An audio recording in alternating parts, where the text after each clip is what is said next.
BC బహుజన ఉద్యమాలన్నింటినీ అణచివేయడంలో భాగంగా వీరన్నను encounter హత్య చేసింది, బూటకప్ ఎన్కౌంటర్లో హత్య చేసింది.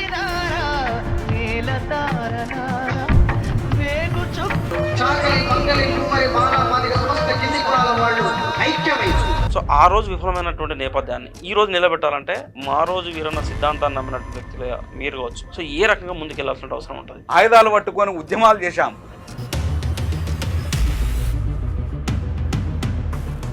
ఎందుకు వామపక్ష భావజాలం రోజు రోజుకు తెలంగాణ ప్రాంతంలో తగ్గిపోయిందంటే మీరు అబ్జర్వ్ చేసినటువంటి పరిస్థితులు ఏంటి? ఇక్కడ ఉన్న కమ్యూనిస్టు పార్టీలు ఏం చేయాల్సి ఉండే, దున్నేవాడికి భూమి, రకరకాల నినాదాలు వచ్చినాయి కదా. అవును. వాటితో పాటు ఇప్పుడు ఈ మార్పుకు అసలైన కారణం, ఒకప్పుడు ఎర్రజెండ అంటే ఎదురు లేకుండా పోయింది, ఇవాళ ఎర్రజెండ అంటే కన్మయిపోతుంది. ఎందుకు? అగ్రవర్ణాలు ఎప్పుడు కూడా కుర్చీ కాడున్నాయి, అధికారం కాడున్నాయి. ఉద్యమాల కాడ ఎప్పుడు అన్నగారిన వర్గాలు ఉంటాయి. ఎస్టీలకు రిజర్వేషన్, మైనార్టీలకు రిజర్వేషన్, కానీ ఈ దేశంలో అత్యధిక శాతం ఉన్నటువంటి బీసీలకు సో కనీసం ఈ ప్రభుత్వంలోనైనా కూడా ఈ అణగారిన వర్గాల ఉద్యమాలకు అవకాశం ఉంటుంది అన్నటువంటి విశ్వాసం కలుగుతుందా మీకు ఇప్పటికైనా? అగ్రకుల నాయకత్వాలలో ఉన్న ఏ పార్టీ అయినా అణగారిన కులాలకు న్యాయం చేయలేదు. వీళ్ళందరూ కూడా ఆకలి బాధ తెలియదు, కుల అణచివేత తెలియదు. అలాంటి వ్యక్తులు పరిపాలన చేయడం వల్ల వాడైతే ఏంద్రో చెట్టు మీది కొంగలే, జనం సొమ్ము దిన మరిగిన బట్టే బాజీ దొంగలే అనే అగ్రవర్ణ పాలకులు ఉన్న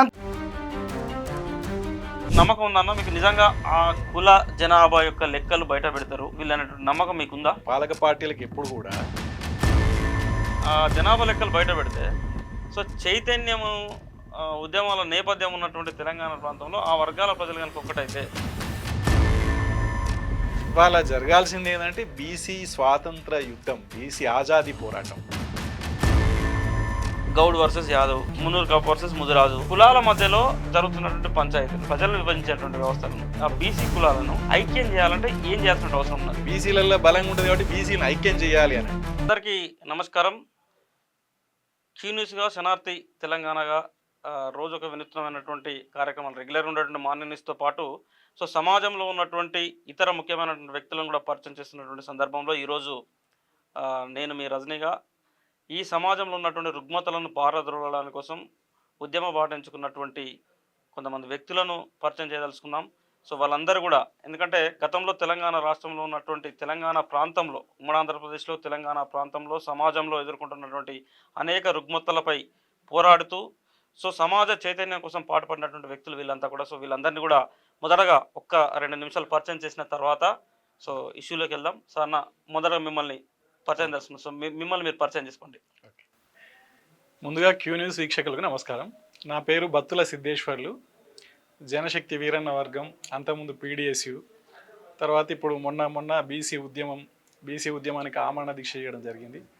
బీసీ ఉద్యమాన్ని ఇప్పుడు పూర్తి కాలం చేస్తాను. అన్న మీ పేరు? నా పేరు గడ్డ మోహన్ రెడ్డి అలియాస్ నందు. నేను జనశక్తిలో పనిచేస్తూ వీరన్న వర్గంలో మళ్ళీ క్రియాశీలకంగా పనిచేసినట్లాంటి పరిస్థితులు. వాటి నుండి మేము బహిష్కరించకుండా మేము కుల సమస్యలను ఉత్పన్నం చేస్తూ మేము పనిచేస్తున్నట్లాంటి క్రమంలో పార్టీ నుంచి బహిష్కరించినాక తర్వాత సిపియుఎస్ఐ, ఇండియా సంయుక్త రాష్ట్రాల కమ్యూనిస్టు పార్టీ, దళిత బహుజన శ్రామిక విముక్తి అనే పార్టీలో మేము భాగస్వామ్యమైనాం. నా పేరు మూర్తి నార్సింగ్, జనశక్తి వీరన్న వర్గంలో పార్టీ పనిచేసి. నా పేరు చంద్రం, మాది చిన్నకోట మండల్ అనంత సాగరు. నేను రైతు కుల సంఘం నుంచి పార్టీలో పోయి మళ్ళీ పార్టీ నుంచి నేను ఒక దళిత సఫాయి సంఘాన్ని పెట్టిన. ఆ సంఘం ఆ తర్వాత మళ్ళీ ఒకటి చదువు బడి అనేది ఏర్పాటు చేయాలనుకుంటున్నాము. చదువు అనేది ఈ పేదలకు అందలే, ఇప్పటికీ స్వతంత్రం వచ్చినా మన పేదలకు అందలే కాబట్టి అంబేద్కర్ రాసిన ఫిలాసఫీ, అంబేద్కర్ రాసిన సిద్ధాంతం ఇంకా కింది స్థాయికి పోలేదు కాబట్టి మనం ఈ చట్టసభల్లో రాలేకపోతున్నాము. అసలు మనం ఇవన్నీ అందుకోలేకపోతున్నాం కాబట్టి మనము చదువు అనేది అవసరము. ఈ చదువును మనము దక్కించుకున్న నాడే, దీన్ని మనం చదివిన నాడే మనకి రాజ్యాధికారం వస్తుంది. దానికోసము మీరందరూ కృషి చేయాలని మీ అందరినీ ఈ టీవీ ద్వారా నేను కోరుకుంటున్నాను. అన్న మీ పేరు? క్యూ న్యూస్ ప్రేక్షకులందరికీ నా జై భీములు. నా పేరు కొంగర నరహరి. నా స్వగ్రామం పాత వరంగల్ జిల్లా రాణత్పల్లి మండల్ జనగాం తాలూకా కిలాషాపూర్ అనే గ్రామం ఉన్నది. సర్దార్ సర్వాయి పాపన పుట్టిన గడ్డ మీద పుట్టిన బిడ్డను. నేను గతంలో ఊర్లో ఉండగానే జననాట్య మండలికి ఆ పాటలకు ఆకర్షితున్నై అన్నెంబడి కొద్ది రోజులు గద్దరన్నెంబడి స్వర్గీయ గద్దరన్నెంబడి సహచారం చేసినటువంటివన్నీ. దాని తర్వాత నాపై నిర్బంధాలు ఎదురైన క్రమంలో నేను అంబేద్కర్ యువజన సంఘంలో మైసన్న గారి ఆధ్వర్యంలో రాష్ట్ర ప్రచార కార్యదర్శిగా పనిచేస్తూ ఇప్పుడు అంబేద్కర్ యువజన సంఘాలలో పాల్గొంటూ బీసీ ఉద్యమానికి నేను నా చేదోడు వాదోడుగా ఉండడం కోసం ముందుకు వచ్చాను. క్యూ న్యూస్ ప్రేక్షకులందరికీ నమస్కారం. నా పేరు Renuka, advocate, practising doctor Siddipet. నేను వీరన్న వర్గం విత్తనాలనే, వీరన్న వర్గం కోసం పోరాటం చేసిన వాళ్ళనే. సో ఆయన తదనంతరం ఏమీ చేయలేని పరిస్థితిలో అంబేద్కర్ సిద్ధాంతం కావచ్చు, ఆయన యొక్క చేసిన రచనలు కావచ్చు, రచించిన రాజ్యాంగం మీద ఫైట్ చేస్తూ ఎస్సీ ఎస్టీ బీసీ మైనార్టీల రాజ్యాధికారుల కోసం పోరాటం చేస్తున్న. రైట్, థ్యాంక్ యూ అక్క. సో 3 దశాబ్దాల క్రితమే ఆ రోజు వీరన్న చాలా క్లియర్గా, ఆ రోజు ఉన్నటువంటి అతను పనిచేస్తున్నటువంటి జనశక్తి పార్టీలో చాలా క్లియర్గా వీరన్న ఆ రోజు చెప్పినట్టుగా వీరన్న రచనలు చెప్తా ఉన్నాయి. సో ప్రపంచంలో ఉన్నటువంటి కమ్యూనిజం వేరు, భారతదేశంలో కమ్యూనిస్ట్ విస్తరించాలంటున్నటువంటి పరిస్థితులు వేరు అని చెప్పేసి. సో వీరన్న 3 దశాబ్దాల క్రితమే ఆలోచించండి, భారతదేశంలో అస్తిత్వ పోరాటం ఉండాలంటే సో కులాలు అందరం కూడా ఐక్యం కావాలి, సంఘటితం కావాలి, అణగారిన వర్గాలను ఐక్యం చేయడం ద్వారా మాత్రమే సాధ్యమవుతుందని. సో 3 దశాబ్దాల తర్వాత తిరిగి మళ్ళీ తెలంగాణ రాష్ట్రంలో ఉద్యమాలకు ఊతమొస్తూ ఉన్నది. సో ఎట్లా చూస్తారు దీన్ని మీరు? వీరన్న ఉన్నప్పుడు వర్గ నిర్మూలన కోసం వర్గ సంఘాలు ఎట్లనో కుల నిర్మూలన కోసం కుల సంఘాలు అనేది ఏర్పాటు చేయడం జరిగింది. దాంట్లో భాగంగా గొల్లకుర్మడోలు దెబ్బ, చాకిరి దెబ్బ అన్ని కార్యక్రమాలు, పూసల కేక, తర్వాత ఆదివాసీ తుడుము దెబ్బ, లంబాడి నంగారాబేరి, మేము మా రాజ్యంలో మా తండాలో మా రాజ్యం, ఇట్లా అన్ని ఉద్యమ కార్యక్రమాలు జరుగుతూ వచ్చినాయి. సైమల్టేనియస్గా అదే సమయంలో తెలంగాణ మహాసభ ఏర్పాటు సూర్యాపేటలో. తెలంగాణ మహాసభ ఏర్పాటు, ఆ సభ అనేది వీరన్న రహస్య కార్యకర్త ఉండి కూడా ఇది డిసైడ్ చేస్తుంది తెలంగాణ రాష్ట్రాన్ని అని చెప్పేసి ఆ సభ సక్సెస్ కోసం చాలా కష్టపడి ఆ ఉద్యమం సక్సెస్ అయింది. తర్వాత ఈ ఉద్యమాలు ఇవన్నీ కూడా చంద్రబాబు ప్రభుత్వానికి కంటగింపుగా మారి బీసీ బహుజన ఉద్యమాలన్నింటినీ అణచివేయడంలో భాగంగా వీరన్నను ఎన్కౌంటర్ హత్య చేసింది, బూటకప్ ఎన్కౌంటర్లో హత్య చేసింది. దాని తర్వాత బీసీ ఉద్యమాలు లేదా కుల ఉద్యమాలు కొంత వెనకపట్టు పట్టినాయి. కానీ ఈ ఉద్యమాలన్నీ కూడా తెలంగాణ ఉద్యమంగా ట్రాన్స్ఫామ్ అయ్యి 2014 వరకు, అంటే తెలంగాణ రాష్ట్ర సాధన వరకు అన్ని తెలంగాణ ఉద్యమాలను బలపరుస్తూ వచ్చినాయి. అట్లా టీఆర్ఎస్ను కూడా బలపరచడం, తెలంగాణ రాష్ట్రం సాధించుకున్నాం. తెలంగాణ రాష్ట్రం సాధించుకునేంత వరకు తెలంగాణ ఏకైక అంశం అయిపోయింది. సామాజిక తెలంగాణ అనేది ఒక ఆకాంక్ష. కేసీఆర్ కూడా సరే అది నమ్మకమా అపనమ్మకమా తర్వాత సంగతి, నేను దళితుల్ని సీఎం చేస్తాను. అప్పటి వరకు అణగారిన కులాలు తీసుకొచ్చిన ఎజెండాను సంపూర్ణంగా మేము మద్దతు చేస్తామని మాట్లాడిండు ఆయన. దాంతో తెలంగాణ వస్తే అణగారిన కులాలకు న్యాయం జరుగుతుందనే ఉద్దేశంతో తెలంగాణ అనేది ఏకైక అంశంగా మారింది. కాబట్టి కుల ఉద్యమాలు కొంచెం వెనకపట్టుబట్టినాయి. తెలంగాణ వస్తే చాలు, మా వాటా మాకు వస్తుందని భావించినాం. తెలంగాణ వచ్చిన తర్వాత ఇంకా ఇప్పుడే తెలంగాణ తెచ్చినాం కదా, ఇప్పుడే ఏం లొల్లిపోయి కొంచెం నిలబడని, కొంచెం గట్టిగా కానీ అనే ఉద్దేశంతో సరే తెలంగాణ ఇప్పుడే వచ్చింది కదా డిస్టర్బ్ చేయడం. తెలంగాణ రాకముందేమో సామాజిక తెలంగాణ, కులాల వాటా, తెలంగాణ వచ్చినాక మాట్లాడుకుందామని చెప్పేసి మాట్లాడినాయి. తెలంగాణ వచ్చిన తర్వాత ఇప్పుడేనా అని అటు ఇటు 10 సంవత్సరాలు గడిచిపోయింది. ఈ 10 సంవత్సరాలలో అణగారిన కులాల యొక్క ఆకాంక్షల్ని, ఉద్యమకారుల యొక్క ఆకాంక్షల్ని అణచివేయడం జరిగింది. ఒక రకంగా ధర్నా చౌక్ ఎత్తేసి అణగారిన కులాల గొంతు వినిపించకుండా చేసి, ఉద్యమకారుల గొంతు వినిపించకుండా చేసి ఒక నియంతృత్వం పద్ధతిలో పాలన సాగింది కనుక ఈ ఉద్యమాలు కొంత లోపల కేసీఆర్ యొక్క పరిపాలన ముగిసిపోయినటువంటి అధ్యాయం. నాకు టీఆర్ఎస్ పార్టీ ఉంటుందా ఉండదా అనేది రాజకీయంగా దాని భవిష్యత్తు ఏం జరుగుతుందో తర్వాత విషయం. సో తెలంగాణ ప్రజలు ఎట్లయితే తెలంగాణ రాష్ట్రం కోసం మీరు మనం అనుకున్నటువంటి తెలంగాణ రాష్ట్రం సిద్ధించిందా లేకపోతే ఇంకో వర్గాలకు మేలు జరిగిందా అనే విషయాన్ని పక్కన పెడితే, సో సంవత్సర కాలం అవుతుంది కాంగ్రెస్ ప్రభుత్వం ఏర్పడి, కాంగ్రెస్ పార్టీ నేతృత్వంలో ప్రభుత్వం ఏర్పడి. సో కనీసం ఈ ప్రభుత్వంలోనైనా కూడా ఈ అణగారిన వర్గాల ఉద్యమాలకు అవకాశం ఉంటుంది అన్నటువంటి విశ్వాసం కలుగుతుందా మీకు ఇప్పటికైనా? నేను ఏమంటున్నా అంటే అగ్రకుల నాయకత్వాలలో ఉన్న ఏ పార్టీ అయినా అణగారిన కులాలకు న్యాయం చేయలేదు. కొద్దిపాటి తేడాతోటి చేసినట్టు చేస్తూ ఉంటారు తప్ప న్యాయం జరగదు. అందుకే ఎస్సీ ఎస్టీ బీసీ మైనారిటీలు బీసీ ఉద్యమం అనేది జరగాలి అనే దానికోసమే మేము బీసీ ఉద్యమం మొదలుపెట్టాం. ఆయన ఏదో చేస్తాడు అని 10 సంవత్సరాలు ఆగినాం, ఆయన ఏది చేయలేదు కనుకనే ఆయనను ఓడించేసినాం. బీసీ ఉద్యమాలన్నీ కూడా ఏం చేసినాయి, కాంగ్రెస్ పార్టీ ఏదైతే హామీ ఇచ్చిందో కామారెడ్డి డిక్లరేషన్లో మేము బీసీలకు స్థానిక సంస్థలు 42% వాటా ఇస్తాం, తర్వాత కుల జనగణన చేస్తాం అనే దాంతో ఇది మా ఆకాంక్షలకు అనుగుణంగా వ్యవహారం చేస్తుంది అనేది కాంగ్రెస్ని గెలిపించడం. తర్వాత కాంగ్రెస్ పార్టీ కూడా మళ్ళీ లేట్ చేస్తూ వచ్చింది కుల జనగణన చేయడం, తర్వాత ఈ మిగతా విషయాల మీద నిర్లక్ష్యం చేస్తూ వచ్చింది. కేంద్రంలో రాహుల్ గాంధీ తన నినాదం అంతా కూడా వీటి మీదనే జరుగుతున్నది. మేమెంతమందిమో మాకంత వాట, అంటే జిత్న ఆబాది ఉత్నే హక్, ఎస్ అట్లనే క్యాస్ట్ సెన్సెస్ చేస్తాం, ఎస్ తర్వాత సుప్రీంకోర్టు 50% సీలింగ్ ఏదైతే ఉందో అది ఎత్తేస్తాం. ఓకే. ఈ అన్ని అంశాలను చూసి మేము కాంగ్రెస్ను సపోర్ట్ చేయడం ఉద్యమకారులుగా అప్పుడు ఆ రోజు ఉన్నటువంటి పరిస్థితులు. చేసినాం. సో మీరు చెప్పండి, ఆ రోజు ఉన్నటువంటి నేపథ్యం, ఇప్పుడు మీరు ఉద్యమాలను మా రోజు వీరన్న లాంటి ఉద్యమాలు కానీ, జనశక్తి ఉద్యమాలు కానీ, మావోయిస్ట్ పార్టీ కానీ, సో తెలంగాణ అంటే ఒక చైతన్యానికి వేదిగా ఆ రోజు ఉన్నటువంటి ఎర్ర జెండా పార్టీలో ఉద్యమాలకు దిక్కుగా ఉన్నటువంటి నేపథ్యం. సో ఆ రోజు ఉన్నటువంటి సమాజంలో ఉన్న పరిస్థితులు వేరు, ఈ రోజు ఉన్నటువంటి పరిస్థితులు వేరు. ఆ రోజు పరిస్థితులను చూసిర్రు, మధ్యలో మారిన పరిస్థితులను చూసిర్రు, ఇప్పుడున్నటువంటి పరిస్థితులను చూస్తున్నారు. సో అప్పటికిప్పటికి తేడా ఏం అబ్జర్వ్ చేసిర్రు, ఎట్లా చేస్తే ఈ ఉద్యమాలు బలపడతాయి అనుకుంటున్నారు? ఒకటి, ఈ భారతదేశాన్ని పరిపాలిస్తున్నట్లాంటి పాలకులు నాటి నుండి, అంటే స్వాతంత్రం వచ్చిన నుండి ఇప్పటి వరకు కూడా జరుగుతున్నట్లాంటి పోరాటాలు, ప్రజాస్వామ్యబద్ధంగా నడుస్తున్నట్లాంటి పాలకులు ఏదైతే ఎన్నిక కాబడుతుందో వీళ్ళందరూ కూడా ఆకలి అయిన వాళ్ళు కాదు, కుల బాధ తెలిసిన వాళ్ళు కాదు, ఆకలి బాధ తెలియదు, కుల అణచివేత తెలియదు. అలాంటి వ్యక్తులు పరిపాలన చేయడం వల్ల వాళ్ళ అధికారాన్ని, వాళ్ళ ఆస్తులను కాపాడుకోవడం కోసమే వీళ్ళు పరిగెత్తుతారు. జెండాలు వేరైనా ఎజెండా ఒకటే. వాళ్ళు ఒక పార్టీ నుండి ఇంకొక పార్టీలోకి వెంటనే మారుతుండ్రు అంటే కారణం వాళ్ళ అధికారాన్ని, వాళ్ళ ఆస్తుల్ని కాపాడుకోవడం కోసమే మాత్రమే వీళ్ళు పరిగెత్తుతురు తప్ప ప్రజల కోసం ఏం చేయాలి, ప్రజలను ఎట్లా బాగు చేయాలి, సాంస్కృతికంగా వాళ్ళని ఎట్లా డెవలప్ చేయాలి, ఆర్థికంగా వాళ్ళని ఎట్లా డెవలప్ చేయాలి, ఈ దేశం కోసం మనం ఏమి ఇవ్వాలి అన్న ఆలోచన ఎవరికి లేదు. ఈ దేశాన్ని ఎలా దోసుకోవాలి, దేశంలో ఉన్నట్లాంటి ఆస్తులను ఎలా దోసుకోవాలి, ఎలా మేము ఉండాలి అనే పరిగెత్తుతురు తప్ప నిజమైన అట్లాంటి త్యాగము ఈ పాలకులకు లేదు అనేది నాటి నుండి నేటి వరకు కూడా జరుగుతున్న అట్లాంటి పరిస్థితి. వారసత్వ రాజకీయాలు, ఇంద్రమ్మ కంటే ముందు నెహ్రూ నుంచి మొదలు పెట్టుకుంటే ఇప్పటి వరకు కూడా అక్కడ వారసత్వ రాజకీయాలు కనబడతాయి కాంగ్రెస్లో.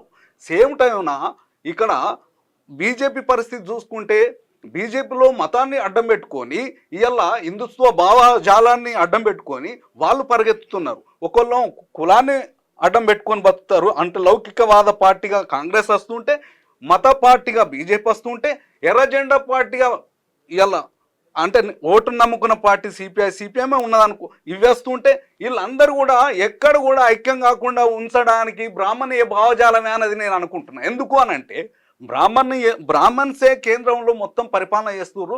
కులాల పేరు మీద, మతాల పేరు మీద మొత్తం ఎక్కడికక్కడ ప్రజల్ని చీల్చి చెండాడుతున్నారు, ఐక్యం కాకుండా చేస్తున్నారు. కాబట్టి ఒక త్యాగం అనేది ఇవాళ ఎందుకు ఉంటలేదు అని అంటే, ఫస్ట్ మనిషి కోరికలు బాగాయినాయి. ఈ కోరికలతోటి డబ్బు మీద వ్యామోహం పెరుగుతుంది, ఆస్తుల మీద వ్యామోహం పెరుగుతుంది. కానీ ఒకసారి మనం ఆలోచిస్తే ఈ నేచర్కు మనుషులలో ఉన్నట్లాంటి మొత్తం చెడును కూడా తీసుకొని ఒక మంచిని ఇస్తుంది కానీ నేచర్ నుంచి మంచి తీసుకొని మనం ఏం చేస్తున్నామంటే నేచర్ను చెడగొడుతున్నట్లాంటి మానవ సమాజం ఈరోజు ఉన్నది. అందుకే ఒక పాట ఉంటుంది, మాయమైపోతున్నాడమ్మా మనిషి అన్నవాడు, అంటే కంటికైనా కానరాడు మానవత్వం ఉన్నవాడు అని ఇవాళ ఒక పాట ఉంటుంది.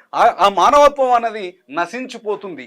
ఆ మానవత్వం అనేది ఎందుకు జరుగుతున్నది అంటే ఆర్థికము అనేది ప్రామాణికంగా ఆలోచిస్తున్నారు. కానీ మేము ఉద్యమంలో చదువు నేర్చుకున్నప్పటికీ ఆ అంటే ఆయుధం, ఆ అంటే అడవి అని నేర్చుకున్నట్లాంటి ఆ టైంలో కూడా మేము ఆర్థిక ఫిలాసఫీ, కరల్ మార్క్స్ ఒక ఫిలాసఫీ మీద చదివాం. ఆర్థిక సంబంధాలే మానవ సంబంధాలు, ఆర్థిక సంబంధాలు లేని మానవ సంబంధాలు కనుమరుగతి అని చెప్పి ఆ ఫిలాసఫీ మీద చదివి దాన్ని మేమేమనుకున్నాము ఆ రోజుల్లో అని అంటే, గత 30 సంవత్సరాల కింద చదివాం. అవి ఏమనుకున్నామంటే ఇది చిన్న ఈ పిచ్చి రాతలు మేధావులు ఇట్లనే రాస్తారులే, ఆచరణ గొప్పది అనుకొని మేము ఆయుధాలు పట్టుకొని ఉద్యమాలు చేశాం. అనేక భూములు పంచిపెట్టాము. భూ సంస్కరణ చట్టం ప్రభుత్వాలు తెచ్చినప్పటికీ దాన్ని ఎప్పుడు కూడా అమలు చేయలే.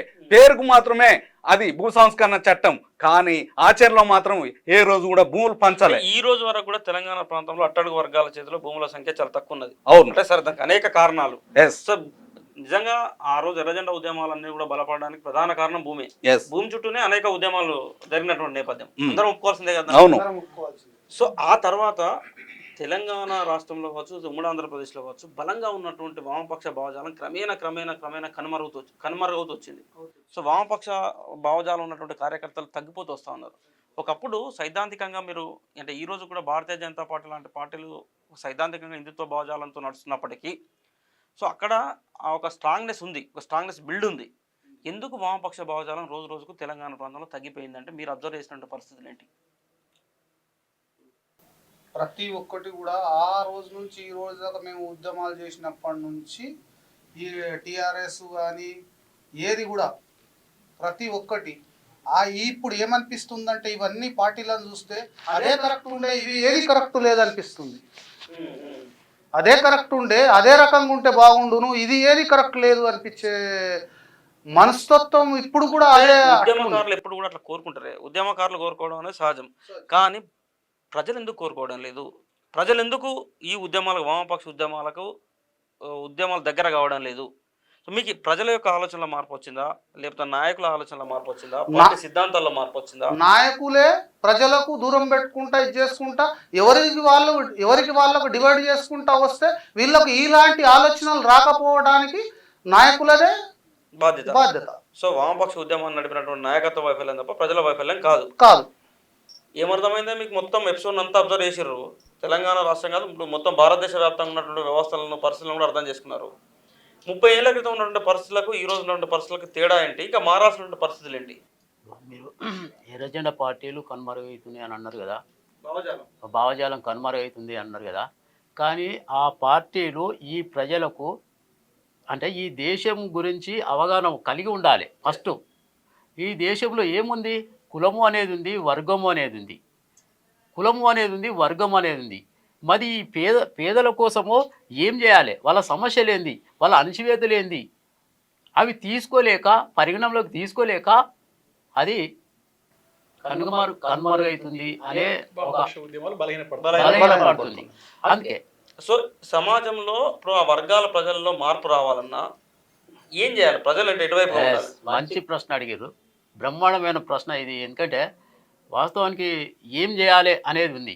అయితే నేను ఒకటి అంతే అన్న, ఒకటి హెల్త్ పరంగా మానవునికి ఎన్ని రోగాలు వచ్చినా ఆర్థిక అంటే ఇబ్బందుల వల్ల దాన్ని న్యాయం చేసుకోలేకపోతుండు. హెల్త్ ఆరోగ్యాలు అదొకటి నేను కోరుకుంటున్నా. ఇంకొకటి ఏం కోరుకుంటున్నట్టే మానవునికి చదువు అనేది ఉండాలి. చదువు ఉంటే నువ్వు ఎక్కడో పుట్టినా మనము ఇక్కడికి వస్తున్నాం, హైదరాబాద్కి వస్తున్నావు, ఢిల్లీకి వస్తున్నాం, చదువు వల్లనే అన్ని చట్టాలు తెలుసుకుంటున్నాం, మాట్లాడుతున్నాం, మా సమాజంలో ఒక మనిషిగా నిలబడుతున్నాం, మనకు హక్కులు ఉన్నాయి, మనకు చట్టం ఉంది. ఇదంతా మనం అర్థం చేసుకోలేక మనం ఇంకా చాలామందికి చదువు రాదు, అది ఫిలాసఫీ తెలియక అవన్నీ ఒక క్యాడర్ కూడా అవగాహన కలిగించలేక చాలా మిస్టేక్లు జరిగినాయి, పొరపాట్లు జరిగినాయి. వాటిని అసలు సమీక్ష చేయలేక ఇది ఫెయిల్ అవుతుంది అని నేను అనుకుంటున్నాను. సో అన్న మీరేం చెప్తారు అంటే ఎందుకు ప్రజలలో ఈ రకమైనటువంటి ఆలోచనలు వచ్చినాయి? సో ప్రజల్లో వచ్చినటువంటి మార్పా, పార్టీలలో వచ్చినటువంటి మార్పా, అసలు వ్యవస్థలో జరగాల్సిన మార్పులు ఏం జరగాలనుకుంటున్నారు? ఇప్పుడు ఈ మార్పుకు అసలైన కారణం నాయకత్వ లోపం. సిద్ధాంతపరంగా ఏ నాయకుడు కూడా దాన్ని ఫాలోఅప్ చేయట్లేదు. ఇప్పటిదాకా మీరు అన్నట్లు అన్నలు చెప్పినట్లు వామపక్షాలు అంటే ఎర్ర జెండా, ఒకప్పుడు ఎర్ర జెండా అంటే ఎదురు లేకుండా పోయింది. ఇవాళ ఎర్ర జెండా అంటే కనుమరుగైపోతుంది. ఎందుకు అంటే వాళ్ళ ఐక్యత లేకనే. ఇవాళ సిపిఎం ఉన్నారు, మేడే వచ్చిందంటే ఇక్కడ సిపిఐ ఇక్కడ సిపిఎం ఉండి దునియాక మజ్దూర్ ఏకో అంటారు, కానీ ఇద్దరు ఒకటి కాదు. ఎందుకు ఇట్లా ఇది వైఫల్యం. అందుకే ఒక కవి అన్నాడు, ఎర్ర జెండను ఎట్ల ముంచినారు కమ్యూనిజాన్ని కాట్ల కలిపినారు, దొంగ కమ్యూనిస్టుగాలను ఎండగట్టరండో నాయన, భారతదేశం భాగ్యసీమరా కనీస అన్నట్టు ఈ దేశంలో సకల సంపదలు ఉన్నాయి, కానీ దాన్ని స్వార్థకం చేసుకునే నాయకత్వం, బలమైనటువంటి నాయకత్వం రావట్లేదు. ఇంకోటి మీరు అన్నదానికి ఇప్పుడు జరుగుతున్నటువంటి మార్పుల కారణం ఆనాడు బాబాసాహెబ్ అంబేద్కర్ ఆయన యొక్క ఆలోచన విధానం, ఆయన యొక్క ఒరవడి, ఆయన రచించినటువంటి ఆ మహాగ్రంథం భారత రాజ్యాంగం. అందులో మనం ఇలా ఇన్ని మతాలు ఉన్నాయి. మన భారతదేశం లౌకిక దేశం అంటాం, అందరికి అన్ని మతాలు ఉన్నాయి, అన్ని మతాలకు స్వేచ్ఛనిచ్చింది. కానీ ముస్లింలకు ఖురాన్, హిందువులకు భగవద్గీత, సిఖ్లకు ఇంకోటి, తర్వాత క్రైస్తవులకు బైబిల్. కానీ ఈ 3 మతాల కంటే ఈ మతాలు మంచి నేర్పవు, కులం కూడుబెట్టదు. ఈ 3 మతాల కంటే, ఈ 3 గ్రంథాల కంటే మనిషికి విలువనిచ్చినటువంటి అసలైన సిసలైన గ్రంథం భారత రాజ్యాంగం. అది ప్రతి ఇంట్లో ఉండాలి, ప్రతి వ్యక్తి చదవాలి. అది అప్పుడు. కానీ ఇప్పుడు మదమెక్కిన ఇప్పుడు గౌరవనీయులు అమిత్ షా గారు భారత రాజ్యాంగంతో అందులో ఉన్నటువంటి విలువలతోటి నువ్వు ఒక కేంద్ర మంత్రివై, హోమ్ మినిస్టర్వై ఇలా అంబేద్కర్నే తూలనాడినటువంటి నికృష్ట వెధవా అంటే నీకు ఇక దేంతో పోల్చిన వేస్ట్ నువ్వు. అందుకే ఈరోజు చెప్తున్నా, ప్రతి ఇంట భారత రాజ్యాంగం ఈ 3 గ్రంథాలు చదవండి, ఎవరి మతం వాళ్ళది, ఎవరి కులం వాళ్ళది. కానీ దాంతోపాటు రాజ్యాంగం యొక్క విలువలను, భారత రాజ్యాంగ పుస్తకం ప్రతి ఇంట్లో ఉండాలి, ప్రతి వ్యక్తి నేర్చుకోవాలి. అణగారిన వర్గాల యొక్క ప్రతి ఇంట్లో అంబేద్కర్ ఫోటో ఉండాలి, అంబేద్కర్ ఫోటో ఉండాలి, ఖచ్చితంగా ఉండాల్సింది. అంబేద్కర్ యొక్క స్ఫూర్తి, ఆయన కష్టపడిన విధానం, ఆయన వ్యక్తిగత జీవితంతో పాటు ఈ దేశం కోసం, అణగారిన వర్గాల కోసం, వాళ్ళ యొక్క అభివృద్ధి కోసం ఆయన పడినటువంటి తపన ఏదైతే ఉన్నదో, సో అది ప్రతి మానవుడు తన జీవితంలో తన బతకడంతో పాటు సమాజం కోసం ఎట్లా బ్రతకవచ్చు, ఏ రకంగా మనం జీవించవచ్చు, ఎట్లా ఫైట్ చేయవచ్చు అనేది నేర్చుకోవాలంటే అంబేద్కర్ యొక్క ఫోటో ఖచ్చితంగా ప్రతి ఇంట్లో పెట్టుకోవాలి. దాంతోపాటు ఇవాళ రాజ్యాంగం బుక్ ఇంట్లో పెట్టుకోవాలి, దాన్ని చదువుతూ ఇవాళ బాబాసాహెబ్ అంబేద్కర్ ఇచ్చినటువంటి స్ఫూర్తితోటి రాజ్యాంగంలో పొందుపరిచినటువంటి ఆర్టికల్ 3 ప్రకారంగానే ఇలా తెలంగాణ సాధించుకున్నాం. ఆనాడు తెలంగాణలో అసలు భాషన ఎస్సీ ఎస్టీ బీసీ సోదరులు ఎంతోమంది పోయారు, ఆడవారు మగవారు. కానీ అగ్రవర్ణాలు ఎవరు పోలేదే ఇవాళ. అందుకే అగ్రవర్ణాలు ఎప్పుడు కూడా కుర్చీ కాడు ఉన్నాయి, అధికారం కాడు ఉన్నాయి, ఉద్యమాల కాడ ఎప్పుడు అణగారిన వర్గాలు ఉన్నాయి. కాబట్టి ఈరోజు ఆనాడు అంబేద్కర్ కలలు కన్నటువంటి నిజమైన స్వాతంత్రం రాలేదు. ఎందుకని అంటున్నట్టే, ఇలా ఎస్సీలకు నేను ఒక ఎస్సీ దళిత బిడ్డ, నాకు రిజర్వేషన్ ఉంది, ఎస్టీలకు రిజర్వేషన్ ఉంది, మైనార్టీలకు రిజర్వేషన్ ఉంది. కానీ ఈ దేశంలో అత్యధిక శాతం ఉన్నటువంటి బీసీలకు, ఒక 60% పైన ఉన్నటువంటి బీసీలకు రాజ్యాధికారం లేదు. ఏదో ఎక్కడ జనాలు ఎక్కువ ఉంటే అక్కడ ఒక సీట్ ఇస్తాం, పోరా నువ్వు నిలబడి నీ సత్తా ఒకటి గెలుచుకో అని ఇప్పుడు అగ్రవర్ణ పార్టీలు వీళ్ళు ఉన్నాయి. కాబట్టి ఎవడైతే ఏందరో చెట్టు మీది కొంగలే, జనం సొమ్ము తిన మరిగిన బట్టేబాజీ దొంగలే అనే అగ్రవర్ణ పాలకులు ఉన్నంతసేపు ఈ అణచివేత జరుగుతూనే ఉంటుంది. కాబట్టి ఈ అణచివేతను కూకటెలతో పెకిలియాలంటే ఎస్సీ ఎస్టీ బీసీ మైనార్టీలమంతా ఒకటై, బీసీ రాజ్యాధికారం ఉన్నప్పుడే, 60% ఉన్న బీసీలకు న్యాయం జరిగినప్పుడే అంబేద్కర్కు నిజమైన మేము నివాళులర్పిస్తాం, జోహార్లు అర్పిస్తామని చెప్పి తెలియజేస్తున్నాను. సో అక్క, సో ఇంటర్వ్యూ అన్నలు చెప్పిందంతా కూడా ఇప్పటిదాకా మనం అబ్జర్వ్ చేసినాం. నిజంగా సమాజంలో సమోన్నతమైనటువంటి మార్పులు రావాలంటే సో అక్కలు అమ్మల యొక్క పాత్ర లేకుండా అది అసాధ్యమైనటువంటి వ్యవహారం. మరి ఇన్నేళ్ళ స్వతంత్ర భారతదేశంలో అనేక రకాలైనటువంటి హక్కులు, అనేక రకాలైనటువంటి అది వచ్చిన తర్వాత కూడా ఎందుకు అసలు ఉద్యమాల వైపు కానీ రోడ్డుపైకి రావాలంటే మన అమ్మలు, మన అక్కలు ఆలోచిస్తూ ఉన్నారు చాలా తీవ్రంగా. అంటే ఈ రోజు వరకు కూడా నేను అబ్జర్వ్ చేసినంత వరకు సో తుపాకీ గొట్టం వైపు వెళ్ళినటువంటి అక్కలకు సమాజంలో గౌరవం ఉన్నది. కానీ అదర్వైజ్ ఇంకే ఉద్యమాలకు వచ్చినటువంటి వాళ్ళందరూ కూడా రావాలంటే భయపడతా ఉన్నారు. ఎందుకు ఆ పరిస్థితులు ఉన్నాయి? ఫర్ ఎగ్జాంపుల్ మీరు మంచి క్వశ్చన్ వేశారు. ఒక చిన్న ఎగ్జాంపుల్ చెప్తాను. ఊళ్ళలోకి వెళ్ళాము, గ్రామీణ ప్రాంతం పరిస్థితులు తీసుకున్నాం. ఒక ఊళ్ళో ఒక మహిళ సర్పంచ్గా అయితే ఎవరు పెద్దరికం చేస్తున్నారు? మీరు ఒకసారి అబ్జర్వ్ చేశారా? మళ్ళీ భర్తలే చేస్తున్నారు. అంటే అంత ఊరి లెవెల్లో కూడా ఒక సర్పంచ్గా ఎదిగిన స్థాయిలో కూడా ఆమెను బయటికి రానివ్వట్లేదు, సమాజంలో తిరగనియట్లేదు. అక్కడ మళ్ళీ వచ్చి భర్తనే పెద్దరికంగా కానీ సర్పంచ్గా కానీ ఆమె పవర్ని అంతా ఆయన ఉపయోగించుకుంటున్నాడు. అదేవిధంగా జెడ్పీటీసీ కావచ్చు, ఎంపీటీసీ కావచ్చు, ఎంపీపీ కావచ్చు. చాలామంది మీరు మంచి క్వశ్చన్ వేశారు. మహిళలు ఎక్కడ కూడా ఒక స్టెప్ ముందు దాటి సమాజంలో ముందుకు రాలేకపోతున్నారు, రానిస్తలేరు. ఎవరో కాదు, పురుష సమాజమే, పురుషాధిక్యమే, పురుషులే. అది అందరికీ తెలిసిన విషయమే. అది నేను అదే చెప్తున్నాను. ఇప్పుడు నేను మహిళగా, ఒక మహిళ నుండి నేను రిప్రజెంటేటివ్గా నేను తెలియజేయాల్సింది ఏంటి అంటే, ఫస్ట్ మనకు అంతకుముందు 1947లో స్వతంత్రం కోసం పోరాటం చేశాము. చాలా మహనీయులు వచ్చారు, చాలా మహనీయులు స్వతంత్రం కోసం, దేశ స్వాతంత్రం కోసం చాలామంది పోరాటం చేశారు, ప్రాణత్యాగాలు చేశారు. అప్పటి పరిస్థితుల్లో, అప్పటి సమయంలో అది సమస్య, మన భారతదేశం ఎదుర్కొంటున్న సమస్య. అదేవిధంగా 1969లో తెలంగాణ ఉద్యమము మనం అందరం చూసింది. అక్కడ నుంచి మొన్నటి వరకు మనం చూసాం 2014 వరకు మనం స్ట్రగుల్ చేసాము, తెలంగాణ సంపాదించుకున్నాం. ఆ 2014 1969 నుంచి 2014 వరకు తెలంగాణ సమస్య. నేనేమంటున్నంటే స్టెప్ బై స్టెప్ ఈ రోజు ఉన్న పరిస్థితి ఏంది, ఈ రోజు మనకి ఏమున్నది సమస్య. ఇప్పుడు మహిళా లోకమే కావచ్చు, ఎస్సీ ఎస్టీ బీసీ మైనారిటీ కావచ్చు, ఇప్పుడు మన ముందున్న సమస్య ఎప్పుడు కూడా కాలానికి అనుగుణంగా, పరిస్థితులకు అనుగుణంగా. ఇప్పుడు మీరు ఒక విషయాన్ని అబ్జర్వ్ చేసిరాక, మనకు సమాజంలో ప్రభుత్వ ఉన్నతాధికారులుగా స్త్రీలు ఉంటే సో వాళ్ళు స్వతంత్రంగా విధులు నిర్వహించుకుంటా ఉన్నారు. ఉదాహరణకు ఒక ఎంఆర్ఓనో, ఒక ఎండిఓనో, ఒక కలెక్టరో అట్లా ఉన్నప్పుడు. కానీ రాజకీయంగా వచ్చినటువంటి వాళ్ళ పరిస్థితి అయితే కొంత ఇబ్బందిగా ఉన్నది, మీరు చెప్పినట్టు మనం అనుకున్నట్టుగా. సో వాళ్ళ అధికారం అంతా కూడా ఇతరుల వైపు ట్రాన్స్ఫర్ అవుతూ ఉన్నది. కానీ అధికారులుగా నియమితులైనటువంటి వారు కాదు. ఇప్పుడు జడ్జీలు కూడా చాలామంది, మనం మహిళా జడ్జీలు కూడా చాలామంది ఇప్పుడు వస్తూ ఉన్నారు, స్వతంత్రమైనటువంటి తీర్పులు ఇస్తూ ఉన్నారు, స్వతంత్రంగా వాళ్ళు ఉద్యోగ నిర్వహణ చేసుకుంటా ఉన్నారు. ఎందుకు రాజకీయాలలో ఇప్పుడు అనేక రకాలైనటువంటి రిజర్వేషన్, మన స్థానిక సంస్థలు కావచ్చు, నామినేటెడ్ పదవులు అంటూ కావచ్చు, సో రకరకాల రిజర్వేషన్లు వచ్చినప్పటికీ ఎందుకు వీళ్ళు స్వతంత్రంగా ఆలోచించకపోతున్నారు, స్వతంత్రంగా ఎదగలేకపోతున్నారు? స్వతంత్రంగా ఎదగొచ్చండి, అదేం లేదు. కాకపోతే ఏంటంటే అక్కడికి వచ్చే వరకు ఏమవుతుందంటే ఎవరు వచ్చి చూసేది ఉందిలే అని భర్తలు ముందుకు వస్తున్నారు. ఇంట్లో భర్త కావచ్చు, మామయ్య కావచ్చు, తమ్ముడే కావచ్చు, అన్నయ్య కావచ్చు, ఏదేమైనా ఒక పురుషుడు అనేవాడు ఆమె తరఫున on behalf of that lady అతను ముందుకు వస్తున్నాడు. ఇక్కడ మీరన్న క్వశ్చన్ ఏంది, ఒక ఎంఆర్ఓ తీసుకున్నా, ఒక ఎంపీడీ తీసుకున్నా, ఒక ఆర్డీఓ తీసుకున్నా, ఒక జడ్జి తీసుకున్నా, అక్కడ దే ఆర్ ఎడ్యుకేటెడ్స్. వాళ్ళు ఓన్గా కూడా తన ఐఎమ్ అడ్వకేట్. ఇప్పుడు నేను నా ఓన్ వర్క్ నేను చేసుకుంటున్నాను, I'm not depending on any one.